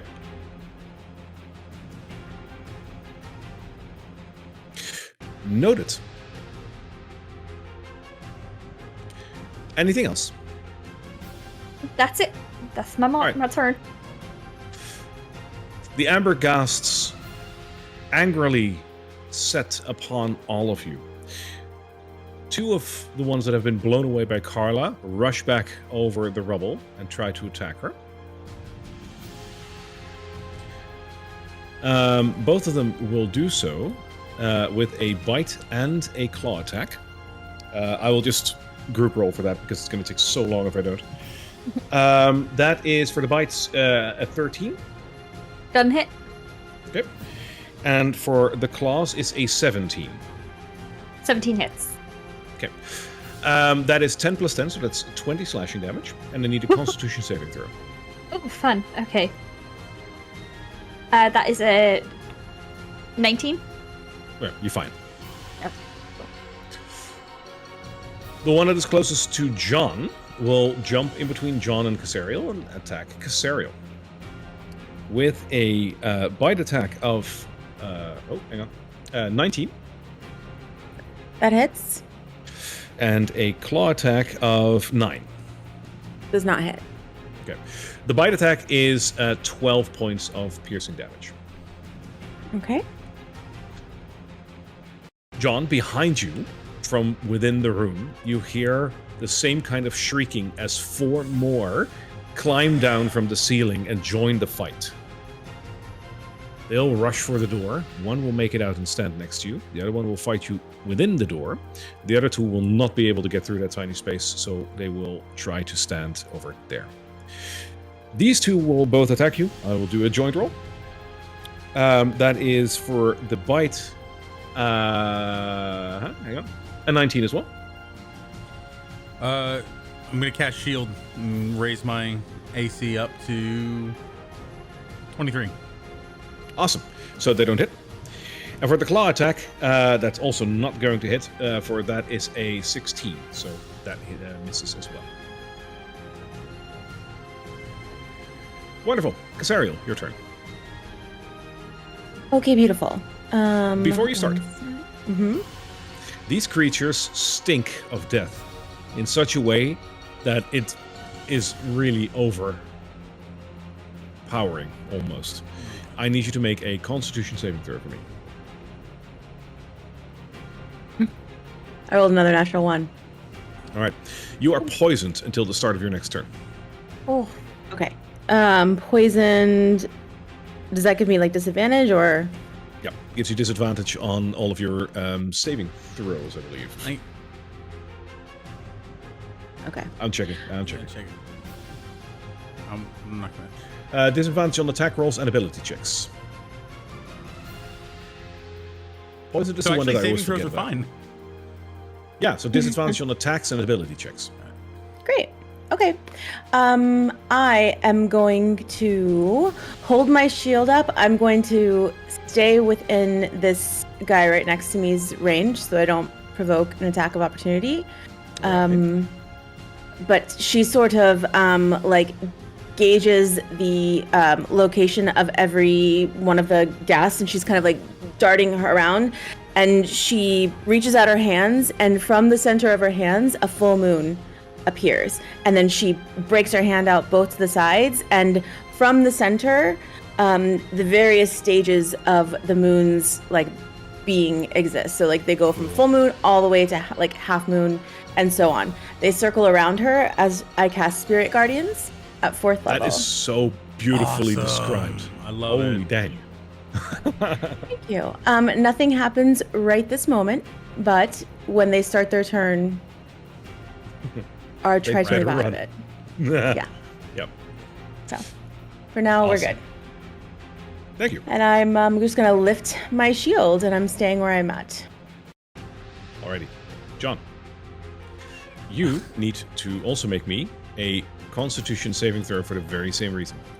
They stink.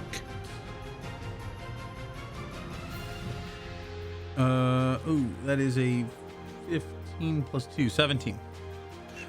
It stinks, but you're able to pull through. They do smell of the undead, so he's more like this is something that he's been exposed to a lot, and it's nothing but horrible memories. So he's focused. I'm gonna reach out to Casariel, grab her on her shield, like grab her shield, and just a shockwave of strings comes out from the ether, wraps around us, and just explodes as we teleport to behind where Carla is, or next to Carla. Cool. No, I don't accept it. I'd like to roll against it. I've got an area of effect spell happening. I don't want to do that. I don't. She shakes me off. I'll accept that. I go flying, and she takes 3d10 damage. Sorry. So. Okay. I reach out to her, and she shakes me off as the explosion happens, I guess. And go ahead. All right.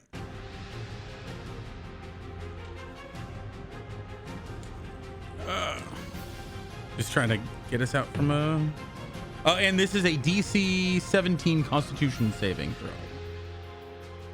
Roll for the goals. Yep. For everyone within 10 I have feet of me. disadvantage on those, right? No, not saving. No. Okay. Oh, yeah.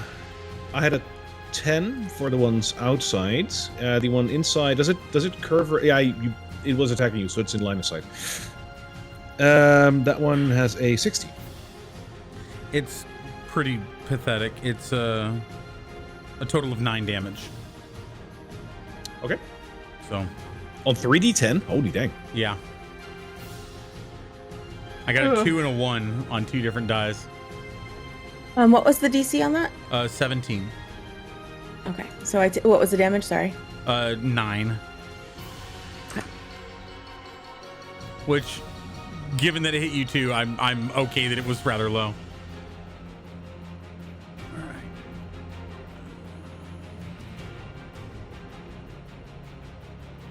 Yeah. So there's no other effect except for I am teleported over here now. Alrighty. With that, we return to the top of the round. Carla. So my tail from the previous roll was the tail of the beloved friend. So around Casariel's neck, another locket forms in sort of like a friendship bracelet, like friendship locket sort of style. And one matches like on me as well. Yeah. I have like half a part, she has one, and it's a spectral sort of glowing one. That's cool. And you will get 11 temporary hit points, as will I. Thank you. Yeah. Nice. Like nice. that. Nice. Yes. But yes, that is what comes up. And then as for my action, I am going to, in this space here by the door, I'm going to cast Cloud of Daggers at 3rd level. Nice. So anything that steps in there is going to take some fucking damage, which I'll pre-roll, and then if anything steps in, they can take it in the next turn. Beautiful. And So cool. yep, that is what I'm going to do. That's going to be my whole turn. I'm gonna put something down there so we won't forget. Hang on. There we go. Alrighty, it's the Ghast's turn. The two that are clawing at you, Carla. Oh, by the way, I totally forgot, but it doesn't really matter that you didn't do the Constitution saving throw for the smell, but you didn't do anything that would require an attack roll there, so you should be fine. Okey-doke. Okey-doke. Before you start their turn, I need a wisdom saving throw, please. Already? Of how much? For all of them. 17. Alrighty. The ones outside totally cover that with a 2. Nice. They're very smart. They're very wise. The ones inside... is it for all of them? Yeah, every single one of them. Yes, All right. please. The ones on the inside had did a little better on their CT scores, but they still fail with a 16. So they all failed, every single one of them? Ooh. Okay, so that's 4d8. Excuse me? It's 48 radiant damage as well, and that's pretty good. Radiant? Well, remind me again why I said, you know what you should do with the Curves of Strahd? You should play a cleric. That's fun. 20 points of damage to every single one of them. That's why I didn't want to move. It was worth it. No the worries. much how what? 20 points of radiant damage to as they start their turn. So, I don't know. You're It's doing them their all turn together now. in a group, right? Yeah, okay. So Yeah. 20 points of radiant damage to all of them. Right, and since they're undead, that doubles. I don't know how to bring this, but what happens? They're all dead. Love it, love it, love it. Okay, so Focus, Ariel. John tries to take her with him, and she's like, "No, John!" And then he disappears, and thunder blows her hair back. She takes damage from that. And then the moonlight begins to glow around. So he just missed. I feel like in this, he just missed, which he would recognize this spell, right?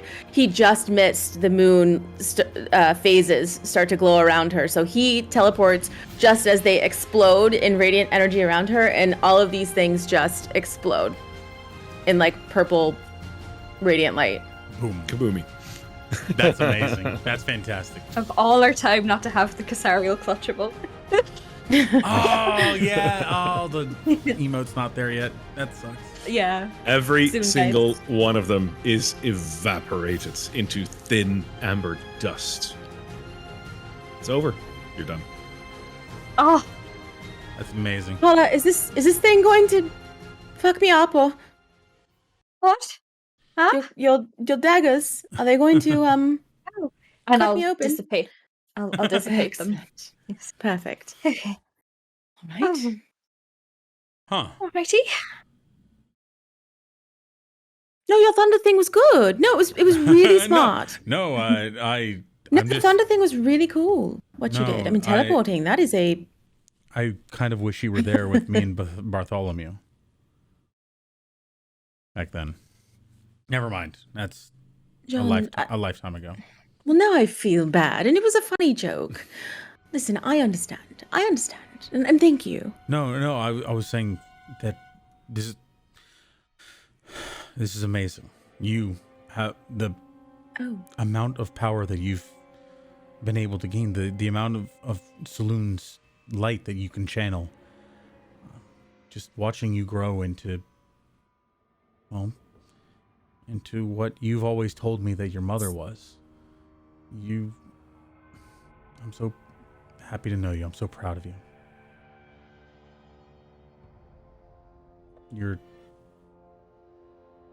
It's like watching a legend being born, Kasariel.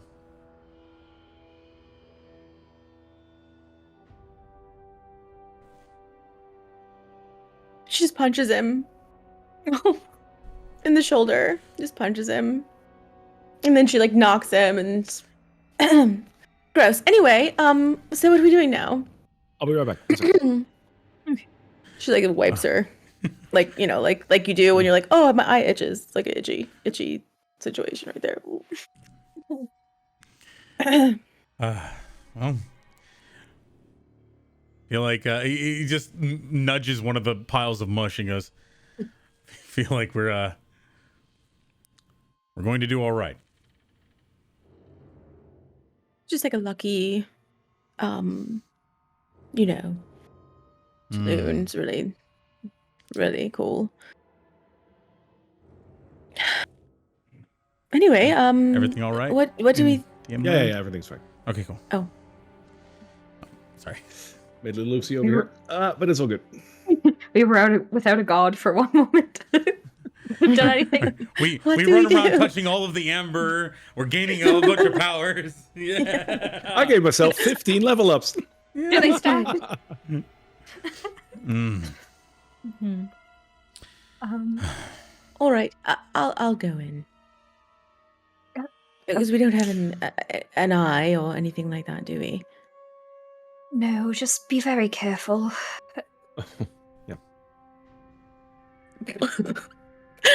Did God just say yep? Did I just hear a yep from God? First, I'm going to cast protection from evil and good on myself. Yeah, Cool. smart. Love it. Let me mark that It's- little special spell slot off. Let me just put it this way: there are things that even I can't prepare. Oh no. Okay. Well, listen. I'm going in with my eyes closed. Smart. Oh, why? That's sure. But one of us has to go in here, and it shouldn't be Carla, so I'm going in. Okay. As you step in, you will be filled with information of all three of the gods. And I will immediately tell you why I'm laughing. For the first Okay. one, I'll show the image. I'll ask you to look away. Okay. Oh, Yeah. yep. For an image, I know what an it image is. fills your mind of a Arachnophobes. gigantic arachnid with Mhm. 9 legs and 9 eyes. Okay. Yeah, show the- Kasariel oh. nopes out. Boop. I will Gone. show the image. Okay, there you go. I will tell you sorry. when the image is gone. Okay, here it I comes. just have to play that. Right, the image is coming I up. have There to it play is. that true to character. Ooh. Kasariel- But still, yeah. The second this happens, Kasariel gone. falls backward and just claws herself. Like she falls prone, and she's gonna turn around and just like crawl out and scurry up. Oh God! right. Hold on. I'm so sorry. This I'm so sorry. I'll have badass- nightmares. Okay. This badass just melted like 8 or 9 things that were killing us, and then she walks in and goes, "Don't worry, I've got this." Oh crap! Yeah. Spider. Yeah. Yeah. But fair. That's Which No, is why that totally fine. Yeah. I had a giggle on that. Like of all the rooms where you was going to be the one to go in first, I think of she course it had knocks- to be the one with the so spider. if John or Carla is in her way, there she just bursts through them. She knocks them over, and she can't even talk. She's just pointing at the room, like just No. pointing, like Yep. What's in there? And John sticks his head in. All right, and you will see the same image, Oh, of course. I get it. However, this one also speaks to you, John. oh, pill in a handbasket. And it says, Fools think they can escape, but nothing is out of my reach. Let me grant you my gift to corner and trap your prey. Like a wolf? that's enough reaction to make me not give you a wisdom check. Aw, damn it. If you turn into a fucking spider, he's dead. I hope you have another character. Roll your fucking number 2. I cast shrink on him and I step on it. Yeah. All right. As I you look will at the say- yep. As John is looking at them, sort of how he was trying to physically hold her, Carla's keeping a hand on him, and I'm preparing to counter charm if needed. Just in case. Okay, If that works. nice. Alright. Yeah. As you look into the vault for the eastern amber sarcophagus, you see another massive creature. This creature's body is covered in mouths and teeth of all sorts. And you feel the hot breath as the mouths speak to you in unison. We have devoured nature's bounty for an eternity and reaped its rewards, except by gift and feast on everything nature has to offer. No, thank you. I'm a pretty girl. I don't qualify. And then you look towards the southern sarcophagus. And John, you are suddenly seeing an image of yourself kneeling in a large throne room. And before you sits a large figure of a king. He stands and he steps towards you. Looming above you, he looks down and he begins to speak. Are you ready to lead your armies to victory? To watch men shed blood and bone for your cause, for men to walk into hell's fire on your command? Accept my gift, and I shall knight you with the powers to rule. This speaks to you, John. I need a wisdom saving throw.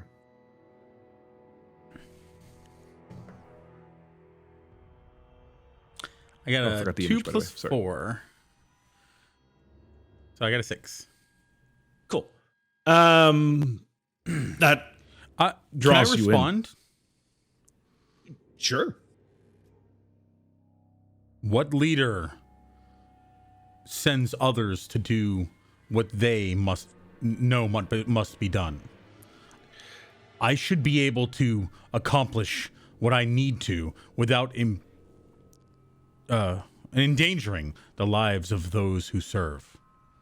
But why not walk with those you command?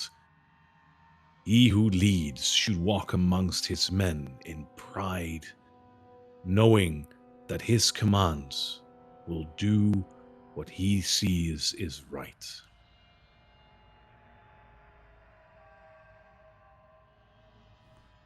Carlo, this thing makes sense. You mean Are you that? gonna? Are you guys gonna stop him? I'm going to start walking in. I'm gonna be metagame here. Do you want me to stop you, Daniel? Fair I stop him. question. I don't know. This thing actually sounds pretty right. So, but you can try. Let's let Okay. fate. Yeah. In terms of counter charm, Okay. what you get is an advantage. So I'm going to say I'm giving you advantage on if you make this roll again, and you get to take it or not. Okay. I want to continue like debating then. Okay, go on. I'll take several steps forward and I'll say, I'm gonna lunge for him Go and ahead. try to stop him. I don't know what the roll Just by would be. holding him. Yeah, I'm prone, freaking out, but I'm definitely not gonna let him go into that room if I can stop him. If you're prone and you're trying to stop Yeah. him just by lunging for him, that'll be a opposing strength check where you have disadvantage because you're being prone. Okay. Okay. Alright. That's a 3. I got a No, 2. I have a 18. -1. 18. Yeah, no, he's too strong for you. So I'm going to say the power you speak of to wrench others into doing what I need to do. Does any of you, and he points to the other sarcophagus and gestures around to do any of you not have the power to help me rid this land of Strahd? And I'll say that to it. You hear a soft laugh coming from all three of the sarcophagi, but only one responds, which once again is Xantras, is his name, the one to the south, who says, even the most powerful of king cannot do everything alone, but if you were to make everyone do your bidding, what you see as right will become truth.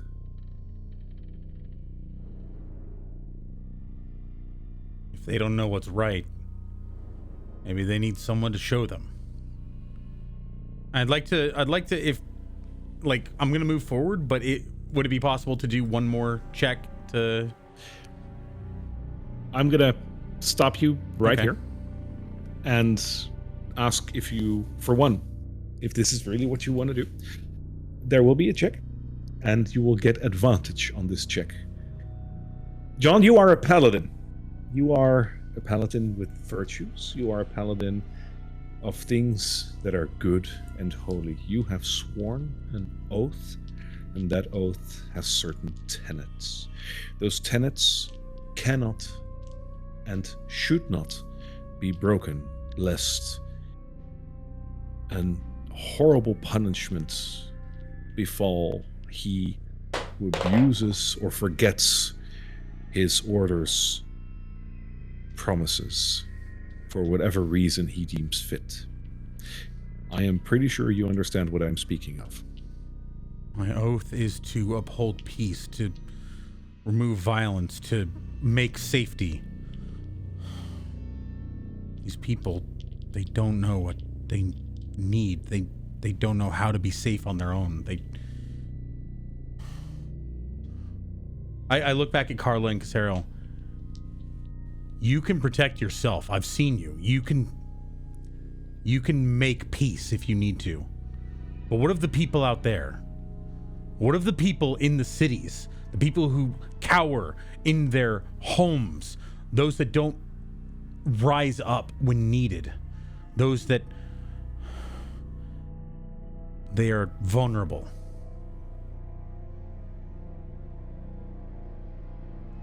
They won't be vulnerable any longer. I'm gonna roll. Can show them the way. Wisdom saving throw with advantage. I got an 18. Just before your hand touches the sarcophagus, you notice that the king's face is skeletal in nature and is grinning as skeletons do. As you doesn't make sense, does it? Like he can't not grin.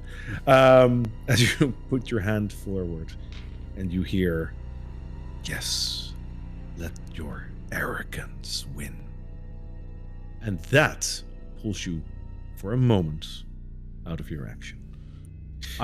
If you voluntarily still want to touch the sarcophagus and accept whatever might happen to your character, you can do so right now or walk away. I pull my hand back. I will make this land safe, but I will do it with the power granted to me from Saloon. You are a false god. And I turn my back and walk back to Carla and Casero. All right. Whew. I think this might be a good moment to take a break. I don't know how to process what just happened. Do you need a moment? I think I need a moment. All right. I didn't turn into a spider. Anyways, So no, at least you didn't turn into a spider. Could you imagine? Right. We're going to take our break. We're at halftime. So for those of you that are with us on Twitch, if you want to have a chat with us, we will be in Discord. Hop into the voice channel and we will be right with you. For those of you that are not with us on Twitch, but are watching through YouTube or listening through the podcast, hello. And we will be right back in a matter of seconds. So we'll see you in a bit. Hello, everybody. Good to see you back. We had just had our break and had a wonderful talk with a couple of people in Discord. Thank you for that. It's always a lot of fun to talk with the people that also watch the show. If you want to join us next time, you can join us in our Discord and during our break, hop in the live chat to have a chat with us. we talked about possible repercussions and decisions and It's always fun to share ideas. And the fact that apparently John had to roll another wisdom saving throw. Because he's John. and a history. Let's see. So what happened before the break? Before the break, you explored the Ember Temple further. You went into a couple of the vaults, had a couple of, dare I say temptations? They weren't really up until the last one, which pulled John in, but John was able to resist at the very last second. Thanks to Carla. So, By the way, I do want to say the advantage, I don't know which one I would have rolled, but one of them was a 3, the other one was a 16. So, well, that helped. So you visited that sarcophagus and you're now standing outside in the hallway once more with a decision to make. Where are you going next? Well, let's have a look. So we didn't see, while we were in there, we didn't see any obvious red glowing stones. No faint gem. Do we know for sure it's here? We were told that it was somewhere in the vaults. That's about as far as we got. Who told us that? I've multiple sources. A lot of it's been Okay. ghosts. All right, all right. Oh, they could easily have been Mm. lying to me, but No, I can't remember, so. All right, well, then it's probably here. Did I try to locate object last time? I think I did, right? Yes, you did. on the other side. I will cast locate object again and see if it doesn't give me something on this side. Unfortunately, it does not. Okay. Okay, well that's fucking bust. I don't know where else it could be. These are the vaults, and I don't remember hearing about any more. We even found the hidden ones. Strahd. There's a big statue upstairs, and I guess. Do you think it could be in any of the smaller rooms without the amber tombs? It's. I wonder now, is it worth trying to find it?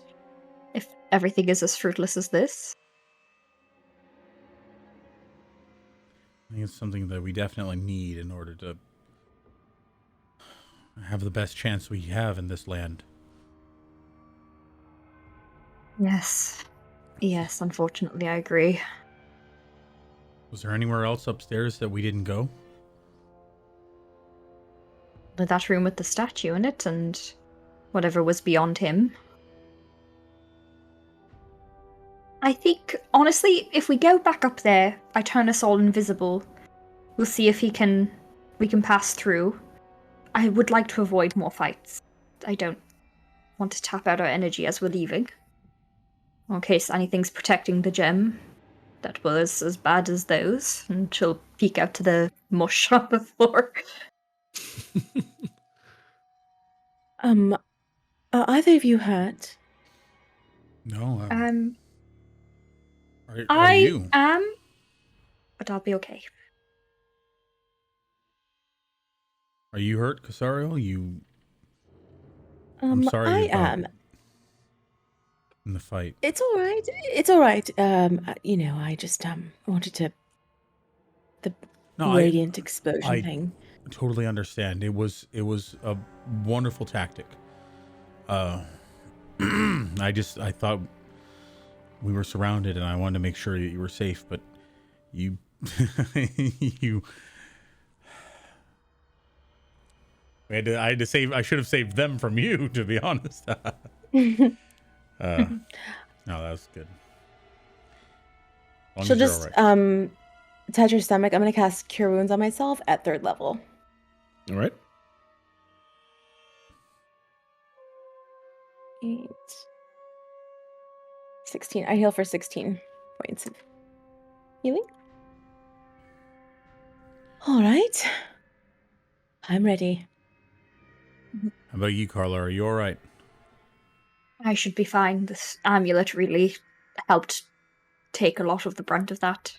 If I need a bit of quick healing, I can give it to myself. Don't worry.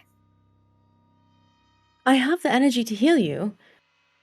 You really should go in full strength. How hurt are you? If you had to put a number on it. An arbitrary number. I would say like 20 points down, but I have a fuck ton of health now, so it means kind of nothing. You know, arbitrary number going on there. Let me see here. Yeah, you know what? I have this scroll where if I am really in a pinch, I can get a good bit of healing on all of us going at the same time. So I'm trying to sort of hold off until that, just to avoid using, a lot of our personal energy. Okay, all right. Yes, I'll keep an eye on you. I've got plenty of energy if you need it. Yes, and you know what? We'll send John in first, so that should help negate some stuff. Hey, pull out the wand. I think we've got this. When did you get that back? You sneaky little. Well, when I reached out to bring us away, that's all I ended up grabbing. Right. That's And convenient. now it's canon. No, this is actually an instance where you can cast away. Oh, fantastic. Well, unless you think the statue might be friendly. Surely not, right? Maybe if I yell out, "Hey, are you friendly?" and then I cast. Have any of them been? Track record wise. Well, how are we doing with those? No. Sorry, that's the cleric in me coming out. No, it's probably a fuck off statue. Let's go kill it. Yes. All right. You move back upstairs. As soon as we get to like the door where the statue previously was, so like out here, over here, over here, Carla will cast invisibility on all three of them. All right. All three of you are invisible. Let me just take the spell slot required for that away. There we go. And basically like a little line with John leading will enter the room. Wait, so are we sneaking past or attacking? Sneaking past. If it attacks, then we attack. You pull out that wand and you give it a good So doozy. I will hold my wand at the ready. And I'm gonna... You make sure none of us are in the way of that wand. Do you remember the exploding bird person? Oh, right. The Mardikovs remember. Right. Pepperidge Farm remembers. I knew it. Yeah, you set me up. All right, so... You open the door and you yeah. walk through, and the statue seems to stay relatively motionless. It hasn't seen you just yet. I'm just gonna keep along the edge, walking past the door and all the way as far down as I can, very slowly. All right. And then Oh.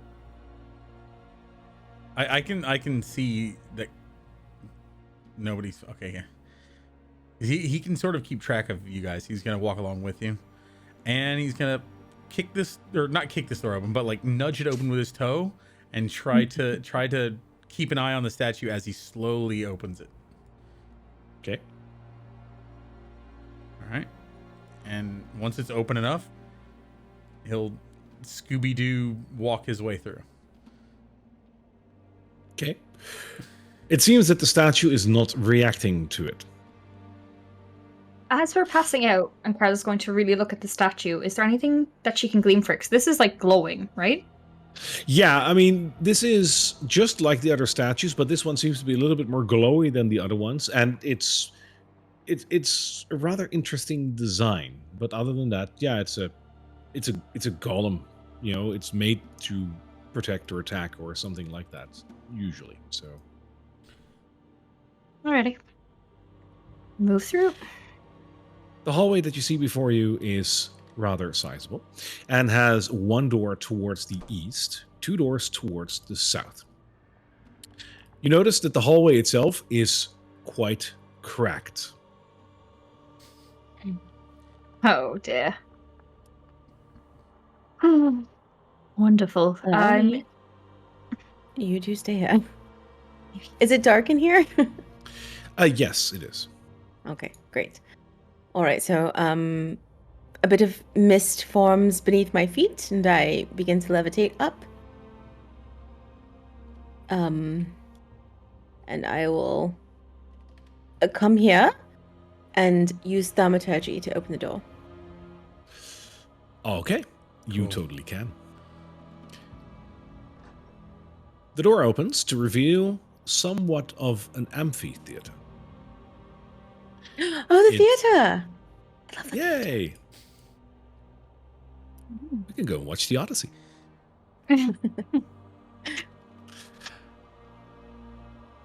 Looking inside, you see a couple of benches, and towards the front, you see a little dais with some scrolls on it. It might be your imagination, but you have the feeling that you saw someone or something moving near that dais.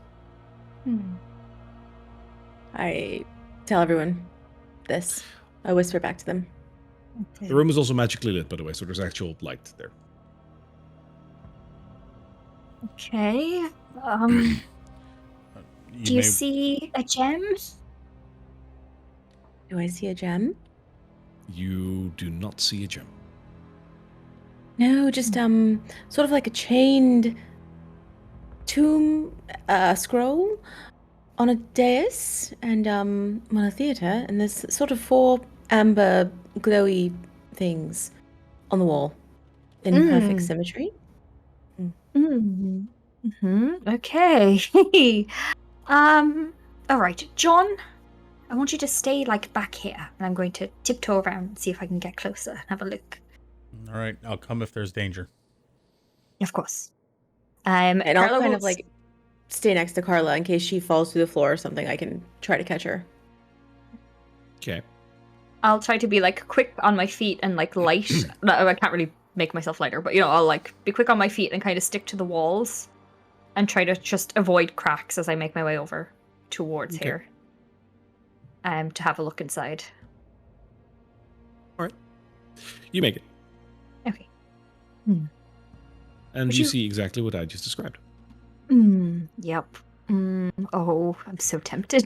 Sariel, it is exactly as you described. Okay. It's so clearly a trap. However, I love anything with writing on it. Okay.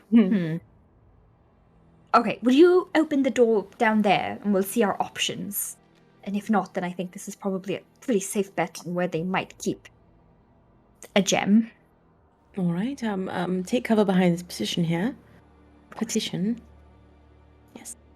Oh, wait. Okay. And I'm gonna take what cover I can behind the door and use thaumaturgy to open this door. Okay. As you open the door, you will see 3 beautiful flame skulls that are floating here that came from the room below. And they look at you. Thaumaturgy to close the door back. Okay. Knock off skulls in there. We'll try the fuck off tomb then. Are you able to carry John over? I can't even stop him from going into a room with all my might. That's I'm fair. afraid I can't. I should be fine. Okay, I'm going to try to go in here then. You're just going to stay there, John? No, I'm gonna start. He's gonna start inching his way like away from the cracks as much as he can down the hall. How much do you weigh, John? Oh, a lot. Here we go again. Inventory. So weight carried 90 pounds, and my backpack is like 60. So like over 300 pounds with my plate armor and everything. Yep. Okay. Go on. All right, I'm gonna get all the way up to here, and I'm going to You can. basically get out of the hallway and stand inside next to her. All right. You make it. If we're inside and nothing immediately attacks us, Carla's going to just like It inch doesn't her way seem down like anything does.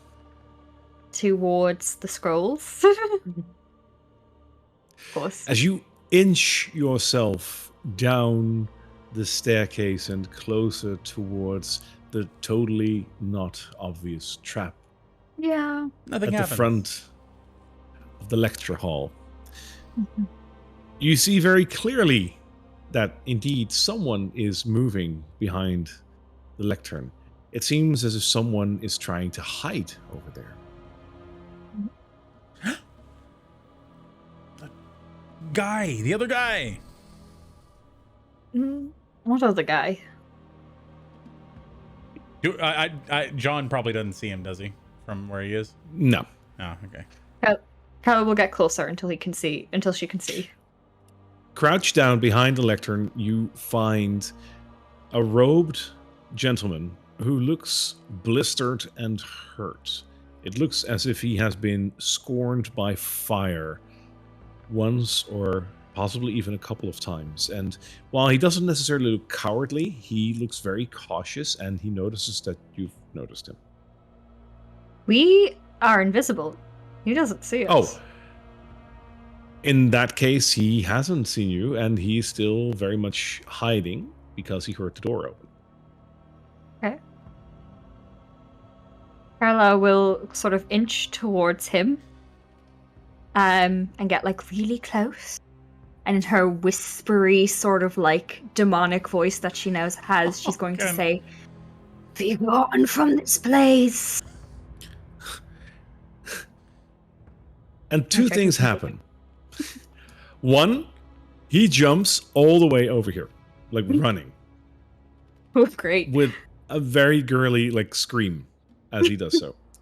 And at the same time, from the lectern, you hear a demonic voice whisper in your ear, You get the fuck away from my boss. Damn. Oh. He just out demonic voiced you.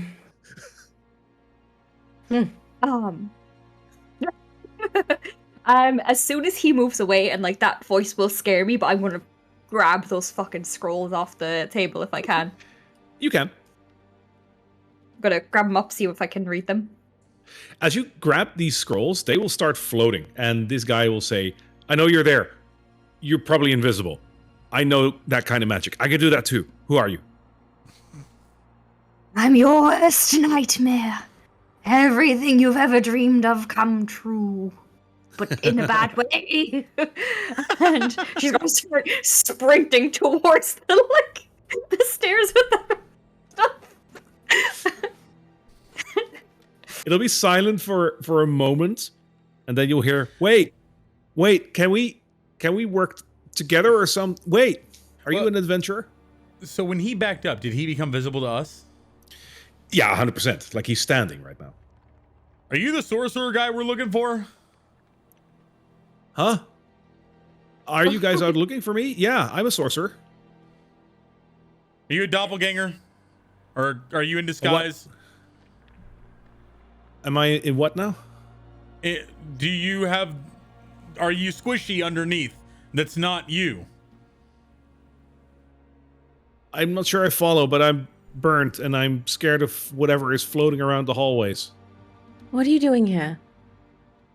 I came with a couple of friends to explore these ruins. We heard that the ruins were so old and decrepit and nobody was guarding them anymore. So we went in, but first we were met with this horribly loud voice from the statue.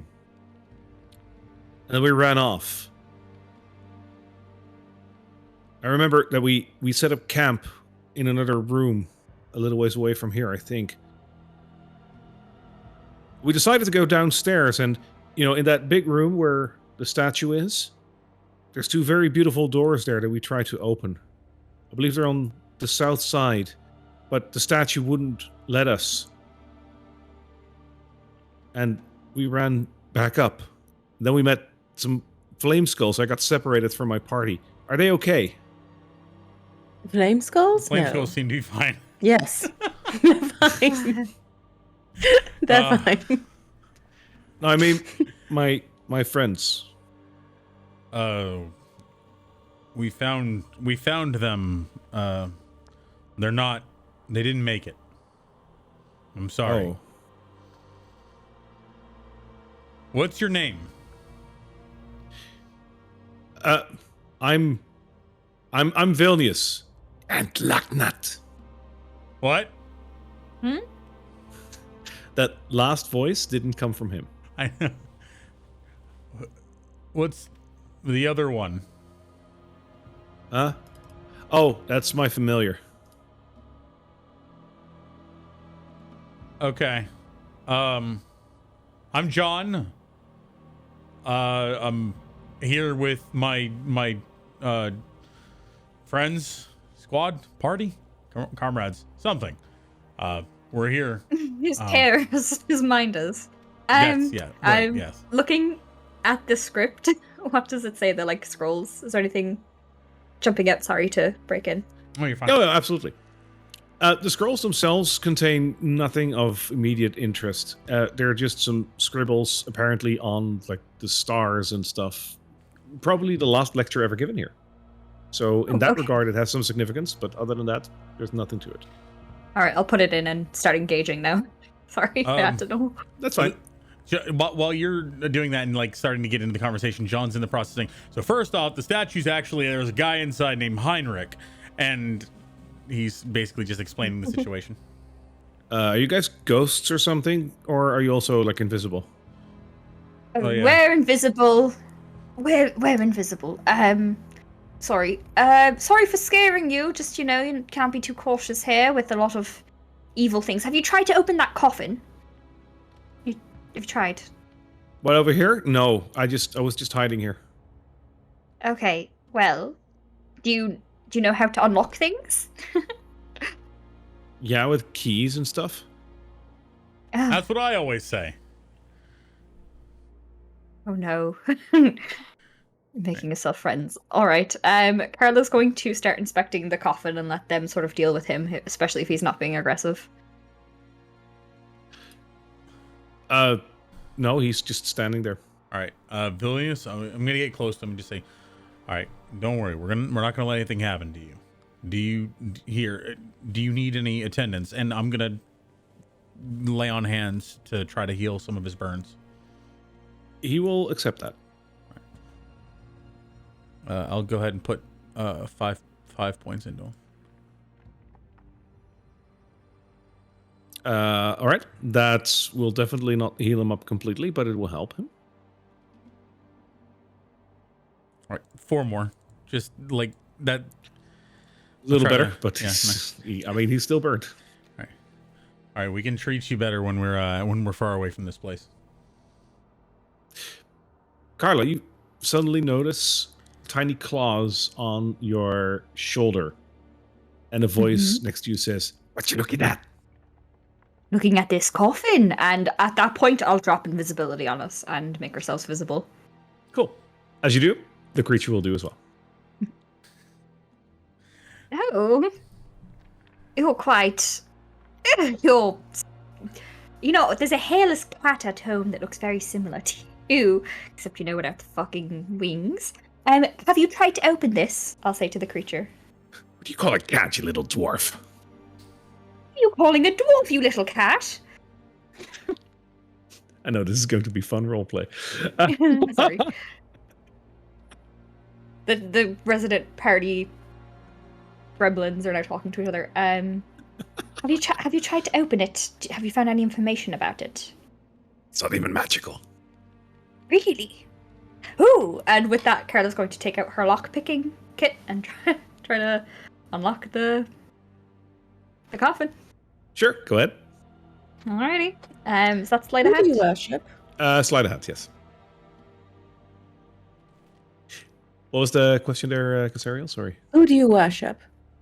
Vilnius. Me. Hmm. It's been a long time since anyone asked me that question. I honestly don't know. I heard of the Morning Lord in this land, but Hmm. I don't know really. I'm not really a religious person. I'm sorry. Are you from here? Barovia, I mean. I guess by now you could say that. I've been living here for 2 years now, but I wasn't born here. Do you know, I am familiar with the Morning Lord, and the powers it grants you does not give you familiar quite like the one we've got here. So I think whatever gives you your power, it must be something else. I was born with certain magical skills, and my parents, well, either they didn't believe me or they didn't want that, so they kicked me out, and I had to kind of fend for myself. So hung with a bunch of friends, and well, kind of went from there. And some fateful day, I just walked into this place, I guess. Well, not the temple, but Barovia. Kind of went from there. It really sucks, Vilnius. You tell me. I got a 21 on my lockpicking. Right. That is enough. The coffin will pop open, and inside you will find nothing.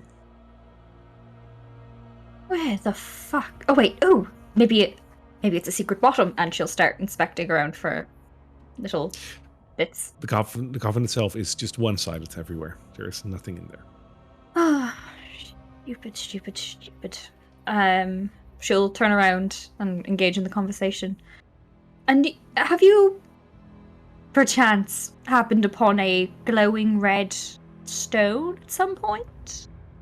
Like the amber? Like the amber No, that's like- supposed to be stored here? No, very different from the amber. Like, is more fey, if you're familiar with that sort of magic. A bit.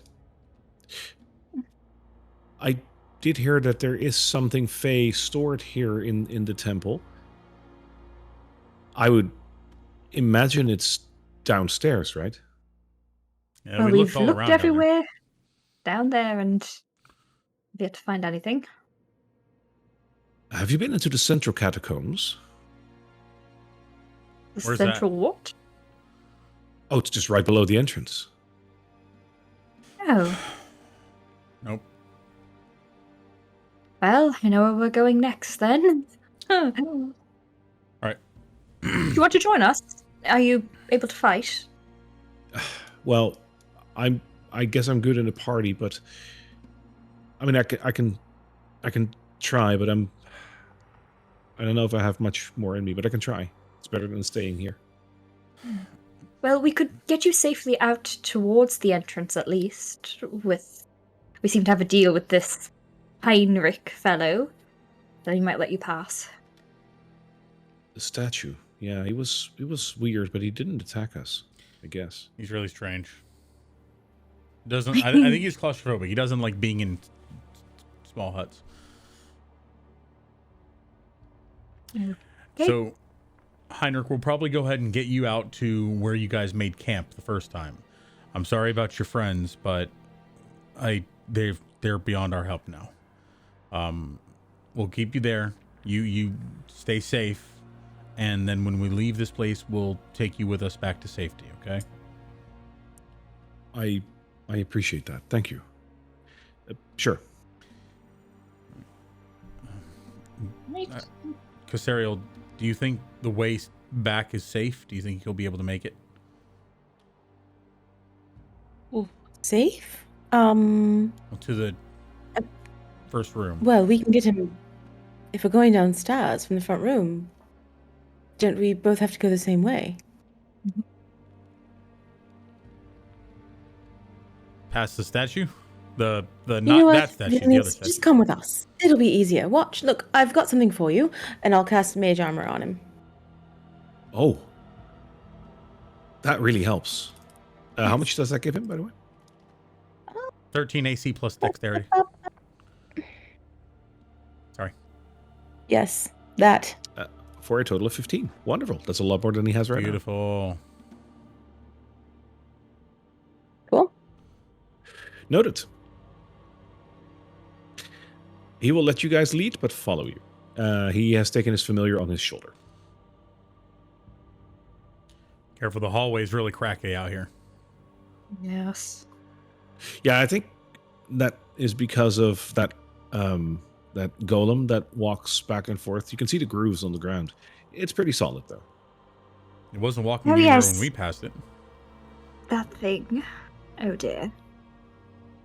Oh, it Can you- patrols here. Can you be invisible? Me? No, I wish. Yeah. No, my familiar can, though. How did you get past the golem then? I ran. This is where we got separated. I came from the other side. There were a couple of flame skulls there. Oh, okay. Yes. I can make myself invisible. Oh, can you? Yes. Okay, then Yes. I can make the rest of us invisible then, if you can do that. All right.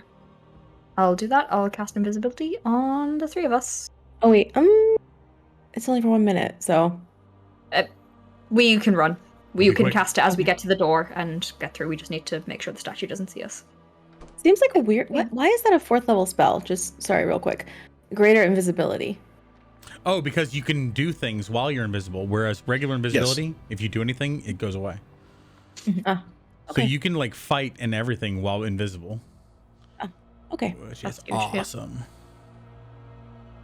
But short. Well, Yeah. I'll wait to cast it until we see anything else.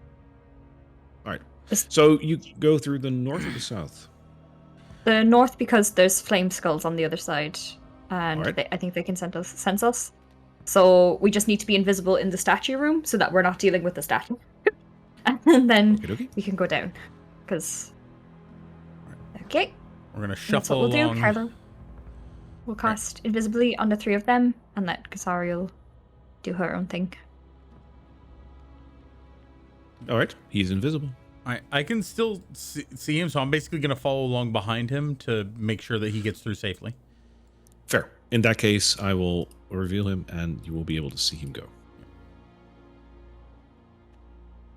Okay. Cool. And as soon as the doors are closed again, she'll let the invisibility go on us.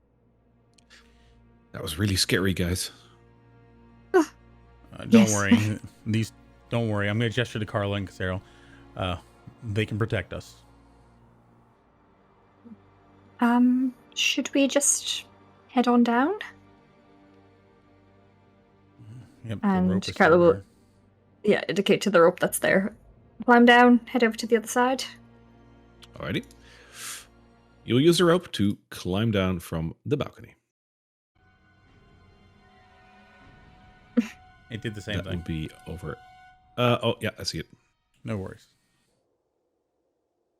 Yep. So, Vilnius, have you ever climbed a rope before? Get out much? We did to get over here, but yeah.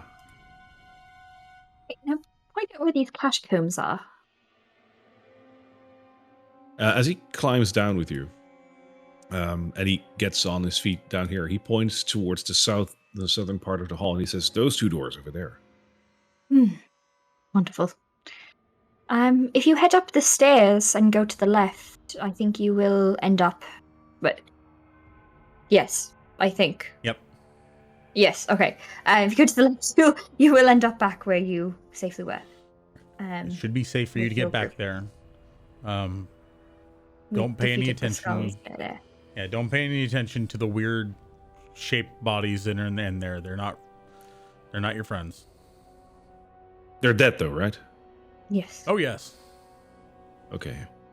And if they're Well, not, thank you you. come back out here and yell to us. Okay. When you guys are done, can you let me know? Then I'd like to travel with you, wherever you guys are going. Of Why course. don't you just stay with us then? You are capable, you've got armor on, and we've healed you. Well, sure. I guess. Yeah, just stay behind us. We'll protect you. What kind of equipment does he have with him? Does he look like a neophyte that's out doing something he shouldn't, or does he look seasoned? Kind of in between, but because of the fact that he's like scarred and burned, like that doesn't really help his cause. So he looks like an adventurer who's really down on his luck. That's the kind of look you're going. Okay. Oh, As you move more towards the south, the statue bellows out, "Have you found anything else?" just this guy. A living person. Interesting. He says you What yelled about at him any earlier. magic? Oh. Sure. And Carla will take out the notes from the last lecture and leave them like gently down. It's like, these notes are full with magical intrigue and mystery, but it's not magic any of us can do. You know, we're more godly and spiritly. So if you're interested in them, you can take them. I'm just going to just Oh. say that as like a bait thing. more than Wonderful. anything. I will have a look at that later. Thank you. Welcome. And she'll pop open the door. You will not, because it's locked. Does it look like it has the ability to be unlocked? It doesn't really. It might be a magical lock, but it might also be that it's just blocked off or locked from the other side. In any case, you don't see a lock that you can unlock. When she says all of the words again, does that help any bit? Unfortunately not. Okay. Shite. How do we open this? Heinrich?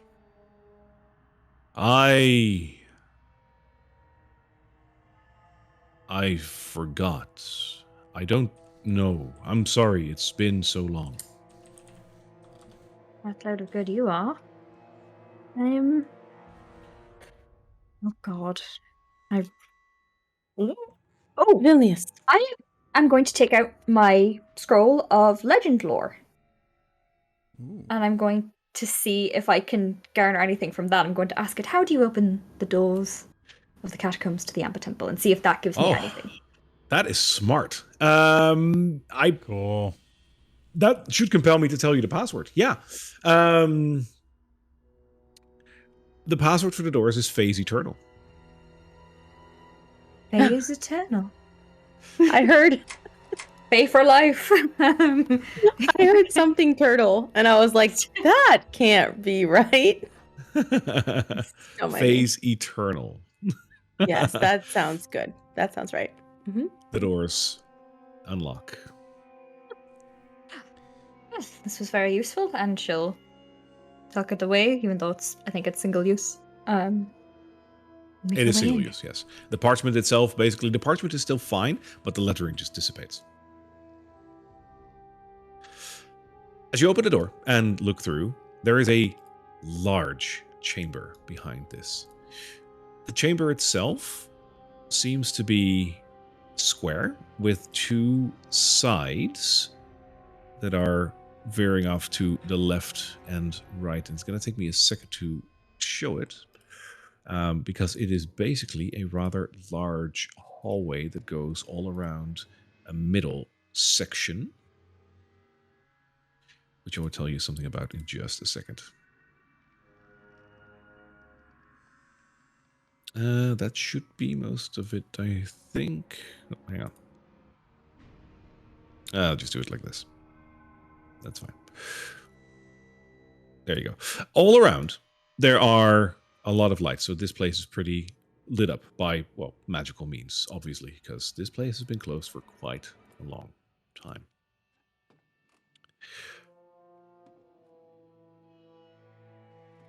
On the wall in front of you, there is an etching. And the etching reads, "The Temple and Catacomb of the Guardians, the elder leaders of the Amber Temple. The selfless wizards that lie here pledged their lives to protect the world from darkness. Let their spirits rest and remain protected here in remembrance." The alcoves look absolutely ornate and beautiful. And upon each pedestal, wrapped carefully in cloth, is a mummified skeleton decorated with fine gold jewelry. Candles with the same magical, eternal flames light the mummified skeletons, and below each skeleton is the word Guardian, followed by the name of the wizard who served as Guardian. The middle area seems to be square. There don't seem to be any doors or something in there, but there are some alcoves, each having a brazier with candles that are also magically lit.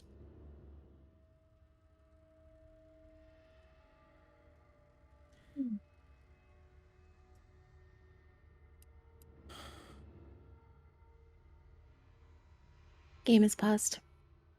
It is indeed. When you There you go. said to protect the world, my first thought was from devastation to unite all peoples within our nation. And yeah, it's headcanon now. These are actually Team Rocket.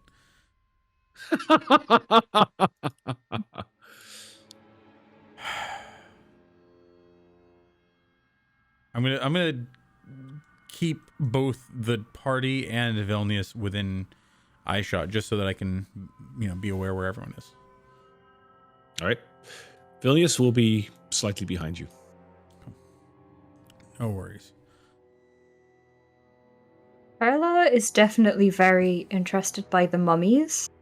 So she's going to be kind of going along and looking at them, not touching them or anything, but looking at them. And as she's doing it, what she's doing is she kind of takes out her detector, crystal ball, and basically is just trying to see if like any of them are still around.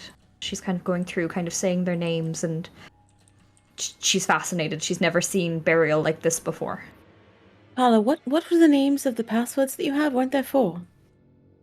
Yes, Schlax, Mevaris, Thanbog, and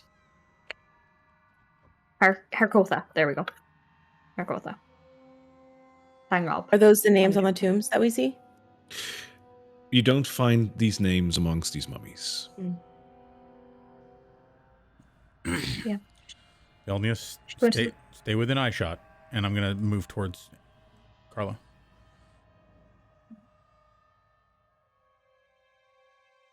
She's just going to keep looking around and seeing if anything jumps out or if any of the names jump out. Not immediately, no. Getting to the hallway where you are right now, you notice that this hallway reaches into a second part of the catacomb, where there is more room to bury others, but it seems that it has never come to full use. It is empty and filled with a thick layer of dust, with a large pillar in the middle.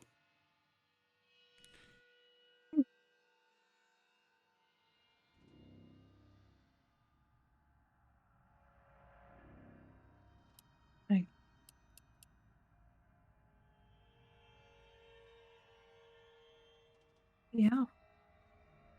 She'll keep moving. Sweep on through, basically, I think. Okay. Yeah. You'll notice the same on the other side. However, on that side, it has been used, and you will find more mummies that have been laid to rest on this side.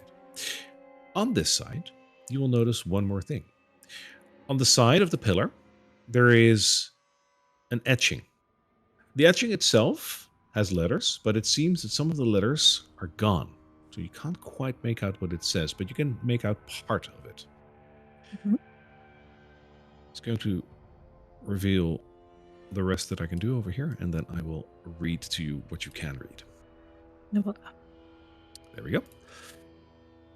The part you can read is in 3 lines underneath each other. The first line says B, as in the word B, B-E. Mhm. There are 2 letters, there's a space, and then there are 2 letters that you can't read, followed by the letters ST. ST. Be at rest? Underneath. No, it says B, then a space, Yeah. then 2 missing letters, followed by ST as one word. Okay. Okay, great. All right. On the second line, there is just one word, where you see the letters AN, and the final letter is gone.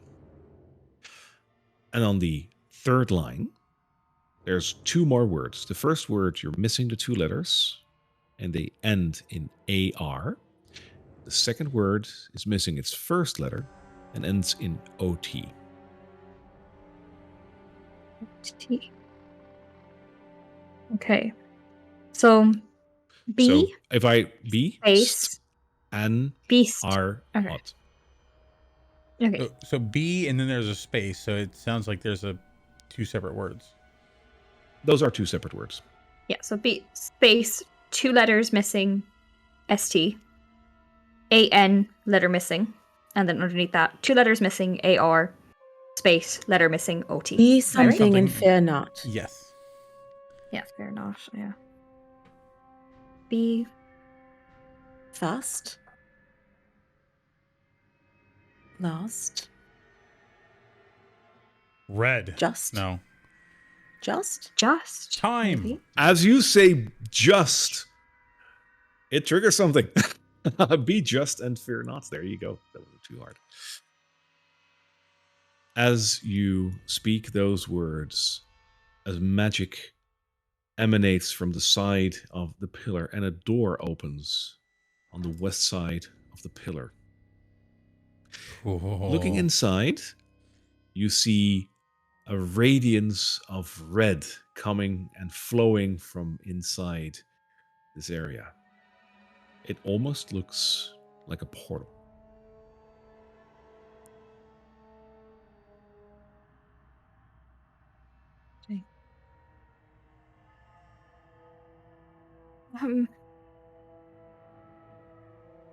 Oh.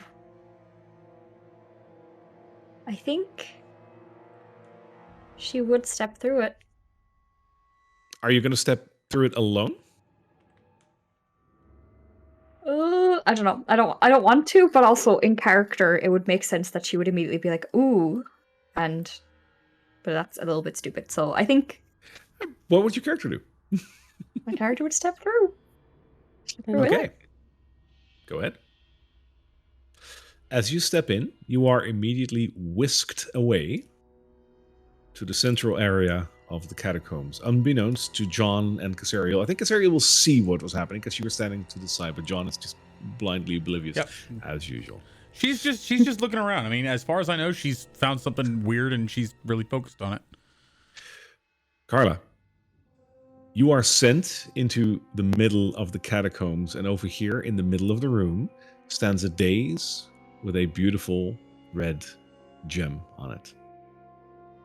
You do not know where I have been looking for you.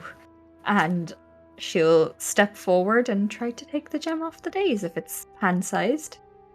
It is. It's a little bigger over here because, you know, graphical effect. But yes, it fits in your hand. Yeah. She'll reach out to it, take it. Reach out and touch it. You grab the gem off the dais.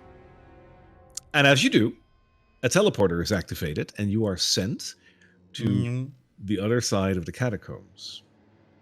Ooh. Over there, the pillar shows an exit for you. You are able to leave safely. But obviously, there's always a trade-off. As you grab the gem, in the alcoves, two of the wizards awake, sensing that someone is desecrating their hallowed grounds, and they seek to stop whomever is holding the gem. Roll for initiative, guys. Okay. John's leaning over against the wall with Vilnius. You know, yeah, they like to look for things. They see a lot of things that I don't see. Oh, I crit my initiative. Let me just check because that's funny because one of the wizards is very close to you. That's going to move, John. That's like you see Lovely. that. All right, so that's how much for you? Me 20. 20 total. Okay. Casario? 14. 14. Carla? I got a 15. 15. Noted.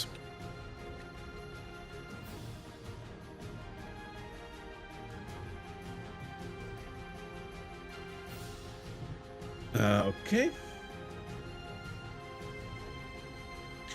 John, you can start. So what do I see? Like You will start noticing that over here, a body is slowly starting to sit up.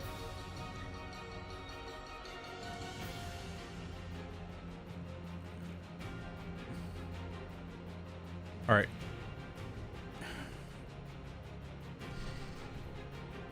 I imagine in your training, you have come across like mummification and whatnot, so I think you will know that this is technically undead. Yeah. I hate it when this happens, and I just walk forward and bong bong. I'm a bong Okay. it. I'm gonna bong him. Do I have anything else I can do? Go away. Dead by Dead. Not Dead by Dead. D&D Beyond. All right. Yep. So I'm gonna bong him. I'm gonna go ahead and walk up and smackety him, and let's just go ahead and go all out. That is a 12 plus 6. So that's gonna be 18 to hit. That hits. All right, I'm gonna dump a first level smite on him too. So let's go ahead and go for 7 plus 16, 23. So like I say, he basically, oh, not this again. And just immediately as it's leaning up, it comes straight down into its chest, like caving it in. And this is going to be for 23 magical bludgeoning damage. and given that it's Yes. undead, an additional 18 radiant damage. Okay. So 23 plus 18. Yeah. 18 radiant, huh? Yeah, from the smite. Okay. It will not it will crash back down again because that's enough.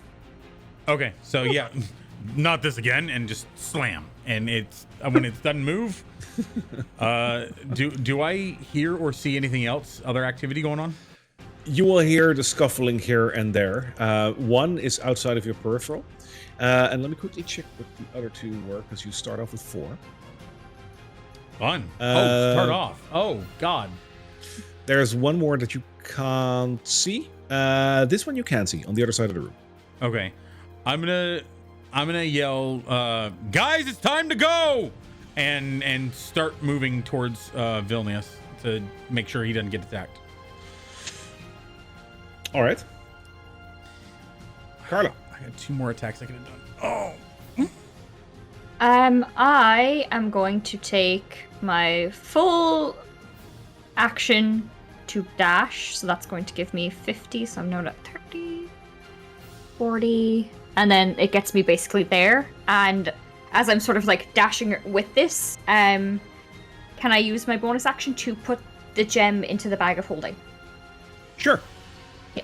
Okay, that's what I'm going to do, and I'm just going to dash to there, and with the intent of leaving. Alrighty, that's my turn. That's my bonus action. That's all I can do. Alrighty. Casario. Lana. And she turns around. She notices the undead wizard. Oh, thank God. Hi, I'm Casario.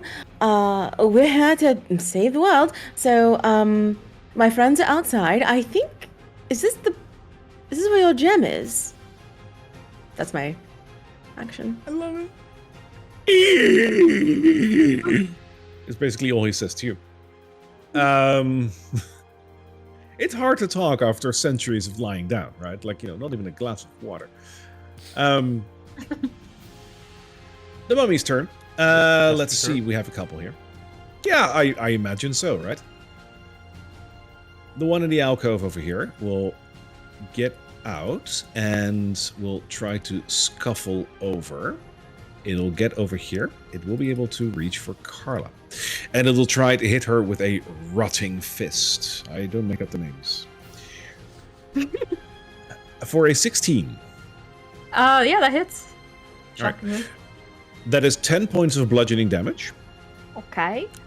plus 10 points of necrotic damage. Okay. And I need a constitution saving throw. Okay. That is going to be a 22. All right, you avert the mummy's curse for now. Mummy's curse. Oh dear. Oh dear. Oh dear. Oh dear. Oh dear. Okay. The other mummy comes out of his alcove and responds in the same manner to Casario, trying to hit her with a rotting fist. And he does so for, what I suppose... Hang on. For a dirty 20. That hits. 10 points of bludgeoning damage, 10 points of necrotic damage, and a constitution saving throw, please. Okay, so that's 10 points of bludgeoning damage, 5 points of necrotic damage, and a Correct. saving throw. Yep. Oh, which, you know what? We're gonna go with a different one. Ooh, okay. What kind of saving throw? Sorry? Constitution. 18. You avert the mummy's curse for now. So,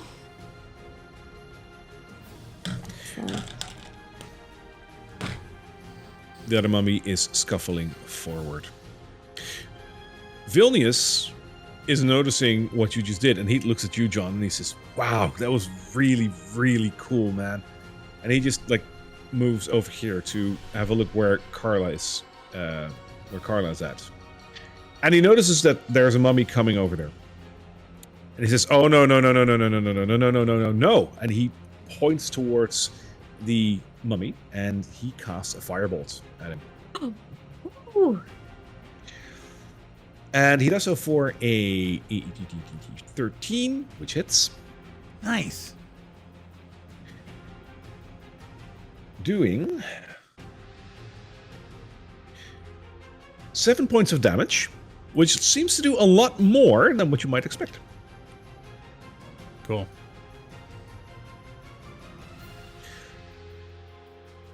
John, it's your turn, and as you start, you notice that 2 more zombies are starting to sit up.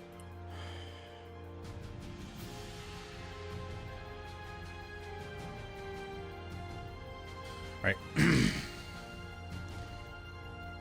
Vilnius. Oh God, I don't know that Carla's over there. Son of a bitch. Vilnius, do what you can with those. I need to go get the others, and I'm gonna run over here. And as I'm running past this guy, I'm just gonna I'm gonna try to clonk him and keep going, essentially. Okay, sure. All right. And that is a 17, 23 to hit. Yeah. All right, cool. Oh, almost max damage. So 11 plus 16, that's going to be 27 bludgeoning damage. Nice. Magical bludgeoning damage. Yeah.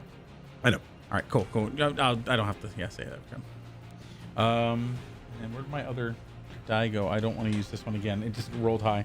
All right. So for the second attack, so I'm basically running past this towards where I last saw Carla and Casario, and Okay. I got a 16 to hit. That hits as well. All right, and that's going to be a 26 bludgeoning damage. Nice. That's still the same one that was just Same trying one, to sit yeah. up, right? Yeah. Yeah, okay. So, Okie dokie. He is not looking too good, but then again, he is a mummy. all right, so that was 2 on him. That's it. I'm gonna move up to my full 30 because I only did 25 before. I'm gonna yell out, Casario, Carlo, we need to go. Ew. All right. Carla. I'm gonna cure wounds 2nd level myself and take back 20 health points. And I'm also going to then bonus action determine a tail. What's this one? Okay, that one will come. Happens instantaneously. I turn invisible. Nice. Awesome. Yes, as sort of the tail of the phantom comes over me, so you see she sort of like her actual form wisps into sort of like a spiritual one, and then she's gone.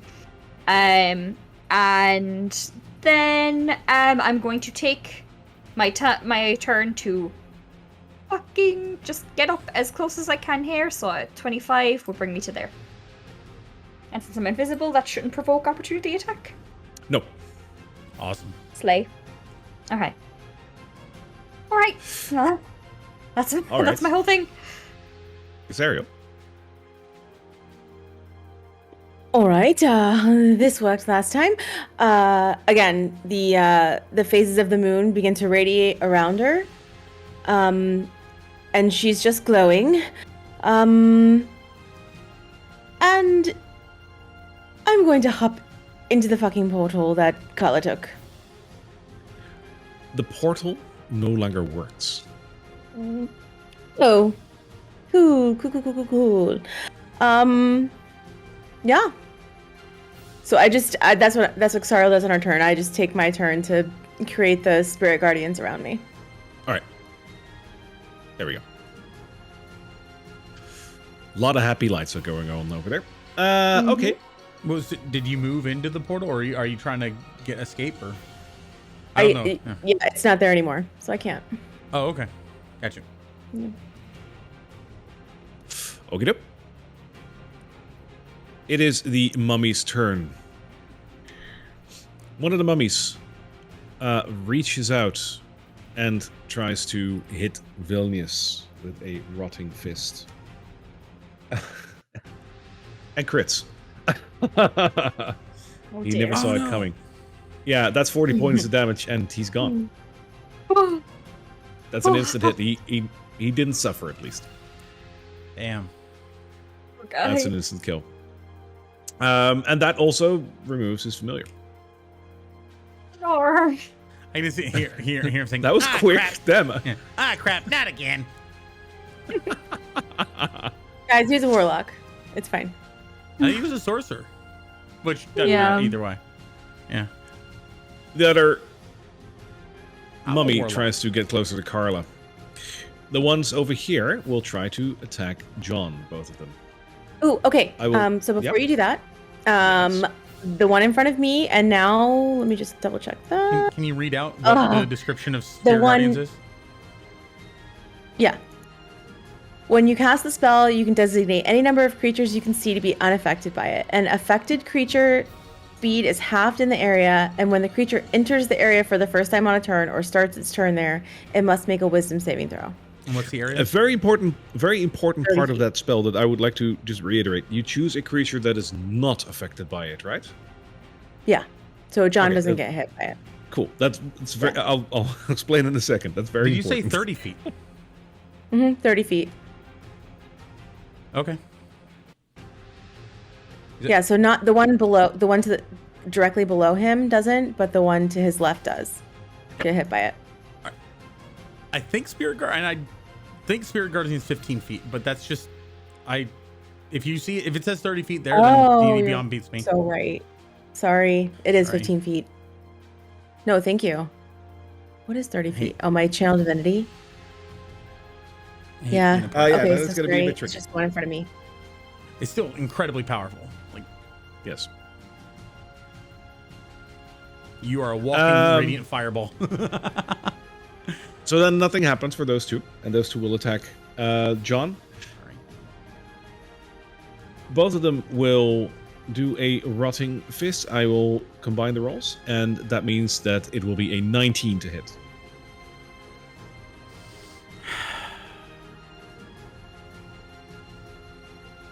I'm gonna blow my last 3rd level spell slot on a shield. Okay. And at a radiant pulse, almost like what happened with Escher before, just like pulses out of where my hands are gripping on the weapon, and it knocks both of their hands away from me as they reach for me. All right. They both don't hit. One of them, however, is looking you in the eye and does a dreadful glare. I need you to make me a wisdom saving throw. Bring it on.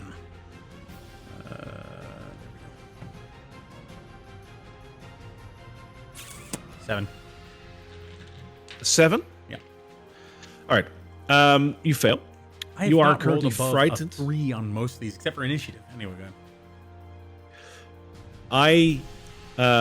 You are frightened of this mummy. However, you haven't failed it by much, so it's just frightened. That's good. I guess. All right, Casariel. How much does within that 15 feet that you have? How much damage does this do to all the mummy that is next to you? So it has to make a wisdom saving throw. Cool.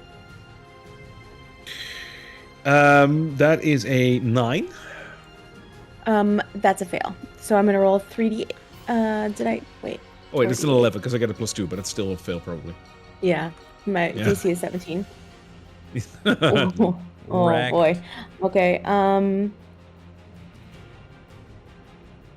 So that's 20 points of radiant damage. So doubled would be 40. Cool.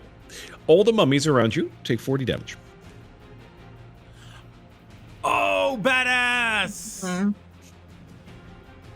Huge. Yes, That's amazing. it's quite a few. That was Hot all damn. the mummies, so we're at the top of the round. Since Denise is dead, John. All right. So the mummy, which mummy glared to me? It's important. That was the one that is still sort of like in the sitting position in his alcove. Okay. So I've already hit it twice. I'm going to basically, I'm going to hit it again. This thing is freaking me the hell out, but I think I have disadvantage on that. Is that correct? Because it feared me. As a matter of fact, it's hang on. You are frightened of it, so I do believe that you need to move away from him. So there's different types of fears. Some fears require you to run away. I'm having a look. Hang Okay, on, hang sorry, on, hang on. Sorry. Just want to make sure. Disadvantage. Yep, and you can't willingly move close, so you don't have to run away, but you can't move closer. Right. Which is going to be hard. I'm basically like I'm not even doing Great Weapon Master at this point. I'm just flailing it wildly at this thing. I'm gonna make my attack just at straight regular. All right. And I rolled a 10, so I got a 21 to hit. Still hits. Okay. And it's just gonna be regular, so it's still magical, but it's only 9 damage. Wait, no, sorry, 9, 15 damage. All right, that is enough. It drops back down. Okay, that thing scared the crap out of me. So now that it's dead, can I be unfrightened? Yeah, that is broken. Okay, cool. I'm gonna point to the other one and just an array of strings shoot into it. I'm gonna use Hexblade's Curse on, and awesome. I'm gonna wail on it heavily. Oh no, I'm not. I got a 10 to hit. That doesn't hit. Yeah, so then I'm gonna go for it again. That one's gonna be a 23 to hit. Yeah, that's a better. Okay, cool. And this one with Hexblade's Curse, that's an extra 4. So I have a plus 20 on this roll. Wow. 27 bludgeoning damage. Okay. Noted. All right, and yeah, so I lashed out at the first one, regained my composure, and then slammed into this one. Beautiful. All right, now that's it. I don't really have anything else to do. Alrighty, Daddy. Carla. Looks like okay. I am going to move 25 feet here, so I'm closer to John. I'm Yep. still invisible until the end of this turn. So I'm going to start my turn by moving, and then I'm going to break the invisibility by using my scroll of Beacon of Hope on me and John. Beautiful. So for the next minute, you have advantage on Wisdom saving throws and Death saving throws. And anytime you heal, it will be with the maximum number of hit points from any healing spell. Yeah. Okay, so that's what I'm going to do as my action. And as my bonus action, I'm going to try for another tail, and I'm going to... Fuck! Alright. Stoker appears out of the ground, but unlike John's sort of like dark, spooky one, he's purple and... Super chill. Looks a little worse from where. Aw. And... yeah. That's what's going to happen. And I can move him in my next turn. But yeah, that's it. That's it. There he is. Yeah. Nice. And I am visible again. Yes. Casario. Is this guy in front of me still alive? I think you're muted, unless you were... Oh no, she said, "Is this guy in front of me still alive?" Oh, is that... I didn't hear her. Yeah. Is this guy in front of me still alive here? Ah, I did not hear that. My bad. He is still breathing. Yep. Not looking too good, Mrs. Stark, but he's breathing. Okay. I will take my sword out. And I will try to stab him with it. Okay, Oh. okay. It's a natural 20. That hits. Plus 6. 26. So that's 1d6 plus... Sorry, I get some thing. No, that's so divine something. Strike. And some d8. Yeah. Okay. You've got moonlight and moons flying all around you. You pull out the sword, and you're just so badass in this moment. I don't usually use swords. Sorry, one sec. 8 All right. points of damage. Yep. Some of them are radiant, though. Does that matter? Yes. If there's a difference, I'd like to Okay. know. Yeah. 4 points of that is radiant. So 16 Right. points of damage. So there's... Yeah. Well, no. 12 total. Okay. He's still standing. Okay. Okay. I'm just gonna stay here and hold up my shield and look menacing. Okie doke. So many of them. Casario, Carla, where are you? Oh, I see Come Carla on, now. we gotta go to the end. Exit. 2 more join the fray. on this side. And on the other side, 2 more do as well. So I think the 2 that just joined will need to roll a wisdom saving throw. As does the one in front of you. I just wanted to show them before they sunder. Because I figured as much. That's a 4. Yes. Okay, sorry, I forgot how much. God, I 48. love this spell now. Okay. Oh, that's rough. 14. 18 points, so doubled is question mark. 36. Because it's radiant damage, right? Yeah. Yeah, that's 36. They barely get up before they get disintegrated into mummy dust. As does the one in front of you. I love it. 2 more in the alcove get disintegrated as well. One of them barely opening his eyes. Well, lack of eyes, but he's moving. She came in like a fireball. Please leave. Please leave that area. Get closer to us. The one in front of you, John, will attack you. Bring it. And he will do so for an 18. That beats it. He got me. All right. He will attack you for 20 points of damage total. 10 bludgeoning, 10 necrotic. I don't And think I I will have need any a- resistances there. No. And I need a Constitution saving throw, to which you now have advantage, I imagine. Oh, no, that's just wisdom, right? It's just wisdom and Just dex. wisdom and right. Yeah. All right. Oh. I got a 12.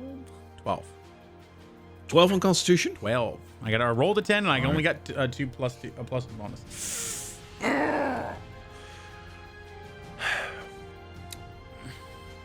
As the mummy hits you, you feel a dreaded energy coursing through your veins. You have been hit by the mummy's curse. So is it a disease?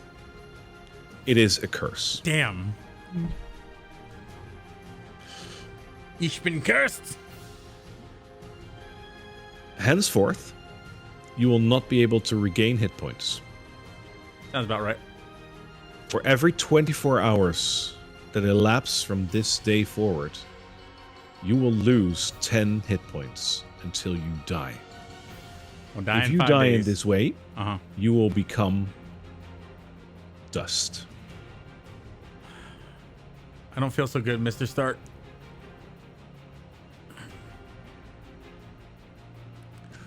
On the other side,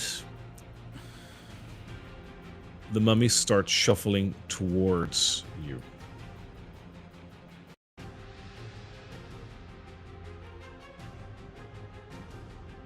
And this one will make it there. Top of the round. John.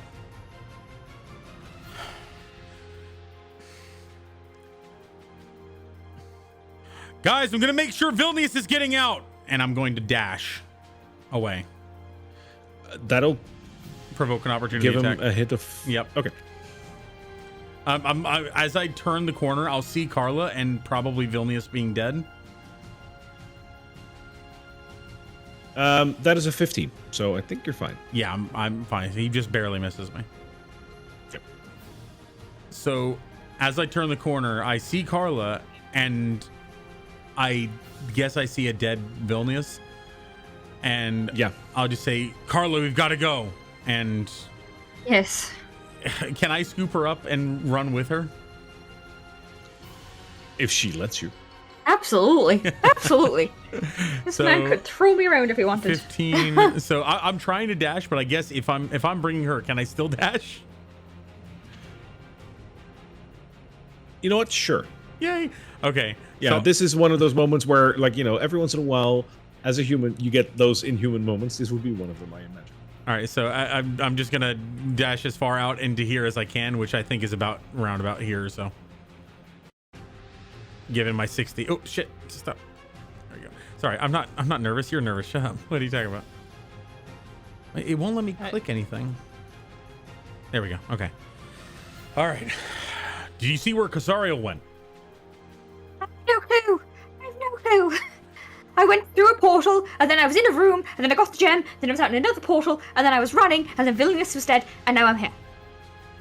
So I don't know. I don't know where she is.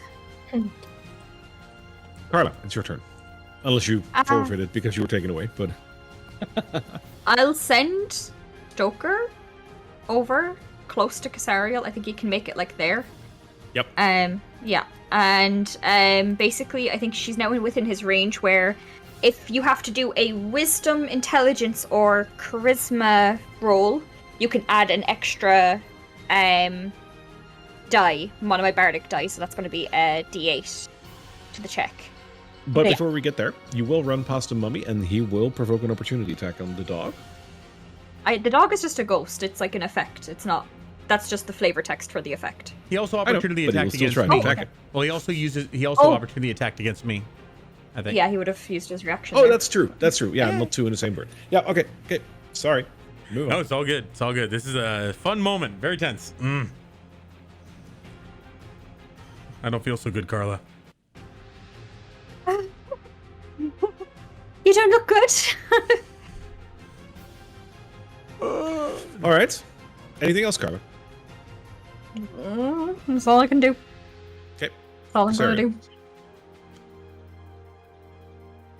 Right now, Casario, you don't see any mummies around you in this chamber. All right, I'm gonna use my action to dash. Yep. I will. 20, 30.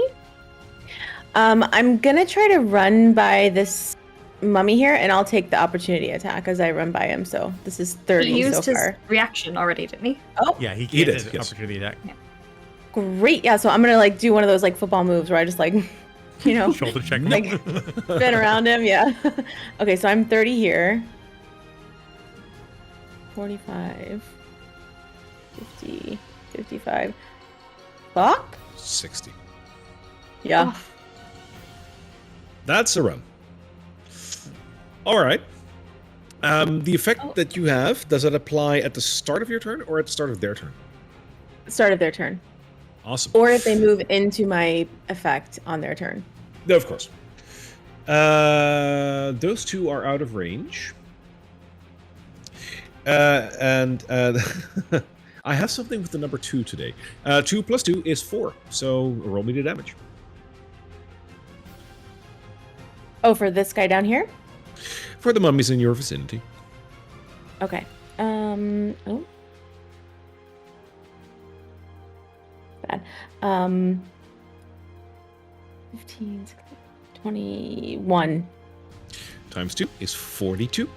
The one that you just ran by just looks over his shoulder like, "Ugh," and then just disintegrates into dust. That's so beautiful.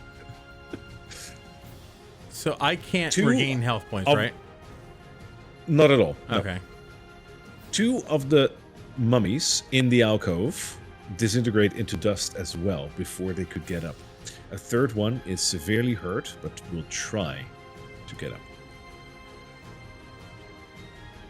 Okay. Top it around. Hang on. No, the zombies. The mummies still need to move. The one that is still sitting up is what he's doing. The other 2 will purposely try to attack Casariel, thereby having to make a wisdom saving throw. That's a little better. That's a 16, but that's still not enough, I believe. 17. It's not. Yes, so fucking rocks. 14, 17, 20 points. Times 2 is 40. One of them barely makes that. But the other one is disintegrated. Alright, note to self, this spell is really powerful. Use it next time you create a character yourself. Damn it. Yeah, 4th level. It's pretty nasty. For a 4th level spell, this is good. So Holy it's dang. Yeah. the 3rd level spell. She upcast it, and it's Well, it wouldn't badass. be as crazy if it wasn't doubled because it's radiant damage. So that is, True. yeah, Twilight Clerics are pretty well suited for this campaign. This guy will take it too because he will reach into the area, so I will give him the same amount of damage. He's barely standing. The other one will not be able to make that. There we go. Top it around. John. Fly, you fools. I don't. Run, you fools. All right. I see her light emanating here, so I'm going to try to help, and I'm going to fling 2 Eldritch Blasts at the one that's closest to her. Okay. And that's going to be 2 of these. Go ahead and... Both of them will be to the one that's closest to her? Yes, the one that's closest to her specifically. Okay. So that's a 26 to hit. Yeah.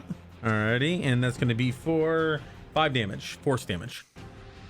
All right. It is turned to dust.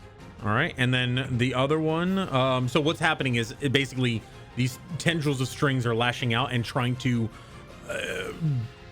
remove the strings that are animating these mummies, and that's going to be 14 to hit. 14. That hits. Ooh, okay, I wasn't expecting that. And that is going to be another 5. Wow, 2 5s. 5 Noted. force damage. He's still standing. Okay.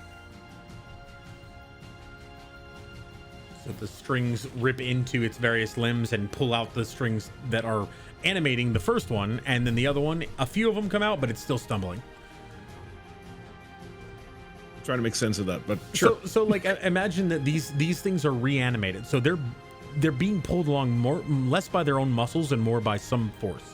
And my strings are interfering with that and dismantling that magic. Okay. Okay, maybe not. That's cool. No, it's cool. It's cool. Yes. Disturbance in the force. All right. Carla. I am going to rush to one side of the open door. Is this open door in or out? Those will open downwards or inwards into the chamber. Okay, I'll get to that door, and I'm going to take out the golden spare that we took from the other room. Yep. And I'm going to heat metal it onto one side of the door. And my intention here is to, when Kasariel gets out, we shut the door and I can heat metal it closed on the other side as well. What exactly are you using here? A golden spare, just like a metal weapon. Was that one of the weapons that you found in the Amber Vault? No, in the where we Crate? first saw Escher. Yeah, the crates. If it's not possible, it's not possible. But one of the cursed items. Yeah, but yes. there's no golden spear there. I have a golden great axe if you want. Oh, I have written down a golden spare, so that's probably on me. Cool. Yeah. I have a golden sword, a golden shield, and a golden great axe if we're talking weapons. I'll take the sword. The sword seems like it would be malleable, and she could hold it. Okay. I don't know. Okay, never mind. Never mind if it's too complicated. No, it's a good thought. Smart. It's smart. I love creative approaches. So what's your intent? What do you want to do? So my intent is to, like, if you can imagine the door, because it doesn't have a lock, on, like, taking, like, half of the sword onto one side of the door and, like, melting it on there with heat metal. And then so when we close the door, I can melt it on the other side as well and sort of have a metal barrier to keep the thing closed. So the She's trying to make a can't escape. barricade. Yeah, and you're not using it as... Barricade. There's a reason why I'm asking, because I need to know whether or not you're using it as a weapon. You're not, so then it's fine. You're using it as a No, tool. I'm using it as a tool. Yes, it literally just the only hunk of metal that I have in my possession. So You can do that, sure. yeah. So my action, I'm going to heat metal on one side of the door and just call for Kasariel to get the f- out of there. Working on it. I know. Well, Kasariel, no time like the present. It's your turn. All right. This gentleman here to my left, I will conjure a purple sphere in my hand as zombies are literally melting around me. Bless Saloon. And I'm going to hurl a moonbolt at this guy here. Mm-hmm. Oh, it's a natural one. You try as you might, but you hit the ceiling. That's unfortunate. Good thing I have another one, and I'm going to hurl my other one at it. Okay, that's better. That's a million. It's a 17 plus 9. A million. Yeah, that hits 26. Okay. Oh, whoops. I rolled a percentile dice. That doesn't work. Okay. 8 points of radiant damage. Translates to 16. He is disintegrated. Love it. All right. Oh, I'm sorry. It was the other one. It was the one blocking Oh. my exit from the. I said left. That was on me. I meant right. That still disintegrates him. So there we go. Yeah, and I'm gonna use my full movement to get the GTFO. Yep. Oops, it doesn't go that far. Right there. Now that you're outside here, your next action is to close the doors and heat the metal against that, right? Mm-hmm. Yeah. All right. I will skip turn follow for that. You will be able to do that, and with that, you will seal off the tomb, making it very hard for the mummies to try and follow you. That will conclude your battle for now. Rip Vilnius. R.I.P. King. That was on me. I've lost another one. Why did they think they could come to the Amma Temple? I mean, honestly, They were that unprepared. was kind of on him. This is exactly what I mean. Some of these people don't know what's best for them. God damn it. Mm-hmm. I feel So- really withered inside. I feel really dry. Yeah, looking at you, like, visually, because you are pretty hurt at this moment as well, right? Like, how many hit points do you still have left, John? I'm actually only down 20, so I'm at 51 out of. I mean, that's still 20 down. Yeah, so I'm 5 out of. I'm about 20% down, 30%. Okay, so you don't look the worst, but upon close inspection, you kind of look like... I always hate calling out to like other series and whatnot to emphasize like what I have like creatively in my mind. But do you know what Voldemort looks like while when he finally dies? A whole flaky kind of like turning to ashes kind of thing. So I look like I've got full body like what is dandruff? Yeah, and like in a very minimalistic way, but it's starting to flake off of you. Like it's not a good look. I'm gonna run up to him and cup his cheeks and just examine him. Can I make some sort of a check, like a curse check? Do you want to examine him like to see like how he's doing more or less, as in like the medicine, or do you want to see if there's something wrong with him magically? Well, I have a spell that I know called Remove Curse. So I imagine in learning that spell, I would have had to recognize that there was a curse present. So I'd like to do a check if I can see if I think he's cursed. Fair enough. Give me an Arcana check. I will give you bardic inspiration with it as you go to do Oh, it. is that You a can roll 8? a D8, yeah. Okay. My final spell slot. I rolled a natural 1 again. Oh my The yin and the yang is so wild. He's Two- fine. You walked up and you Two said, I want to do sessions some kind ago, of check. And then I rolled, like, nut check. 5 natural 20s. Okay, but Now, you I look did at roll him a and 16 bardic inspiration. Now, So it's 7. yeah, no, even with the natural one is natural one. I'm sorry. Oh boy. You cup his head and you look him left to right, and you notice that he's not doing too bad. There's no blood. There's a feel bit of really dandruff, dry but like John inside. just has. John and you don't see eye to eye when it comes to like hygienic standards. You've gotten to get accustomed to that by now. You just- guy needs a bath, if anything. I like cup his cheeks and I'm like sincerely looking and I like pull his bottom eyelids down, like you do, and you're like looking in somebody's bottom eyelids and I'm like, I slap him. You're fine. What do you mean? I feel really just dry stink a little. inside. But you will notice if you do try to heal me, nothing happens. Fair point. So Tried to that heal is. you yet. I know. I'm saying in the event that healing happens. Is Beacon of Hope still active? It is Should for be, a, for a it's minute. it's for a minute. Carla's going to take your hand, if you'll allow her to, and Okay. cast Identify to see if she can figure out what's wrong with him. Does that allow you to see current curses? I think it sees any It's like magical spells. effects affecting me. Yeah, Yeah, I magical think so, effects or yeah. spells, yeah. Absolutely. Good call. Yes, he Well, the is mustachioed under the effects. ghost appears and says, The mustachioed ghost will appear and whisper into your ear. He is affected by the mummy's curse. He cannot regain hit points, nor will he. Exactly, all that. He's not doing too I love well. it. we now know what's wrong with him. Great. No, listen, don't worry. I can fix this. But this, and she's gonna gesture to like the radiant moon phases like shifting around her. This only lasts for like another 10 minus 4, 6 minutes. So we should get the fuck out of here. Get the fuck Yeah. out of here. Yes, yeah.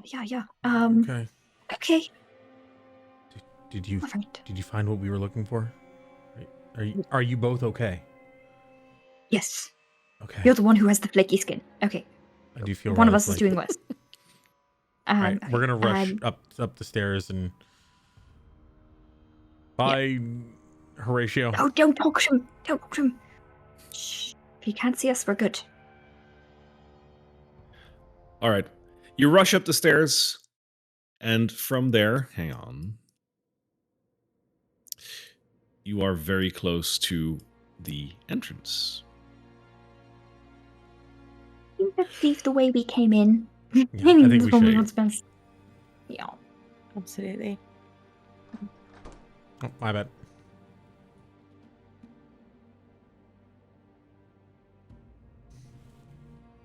The room where you came in still looks like how you left it. And the fissure towards the outside world is still there. Oh my god. Okay. Should we camp here for the night and then brave the fucking giant bird that's going to try and attack us across the bridge, and the terrible ram creature with 6 legs, and then the vampire mistress of Strahd who, doesn't like us all that much? Should we rest up before we do that, or? Now you're admitting she's a vampire mistress of Strahd. Yes, but she doesn't like him. It's a big step up from some other vampire mistresses we've met. It's different. Yeah, I think she might be right. We need to regain our strength if we can. We don't think they're going to continue searching for us? You mean the wizards from downstairs? I think you Yes, guys this is sort of their stomping ground. I think you did a fantastic You job know? with barring them inside, but I mean, we never know if Kazan or the guy in the statue Hector Stoltz. Heinrich. We don't know if he'll come looking around for us. All right, let's venture out and find a place to stay then. But Yes. yeah. As you walk outside the temple, you are hit with cold, snow, and general terribleness. It's going to take a while before you find anything where you can take shelter, but you can brave it. Do you think we can just watch the doors and make sure no one comes through? You know what? On second thought, I think sleeping here is probably a good idea. Mm-hmm.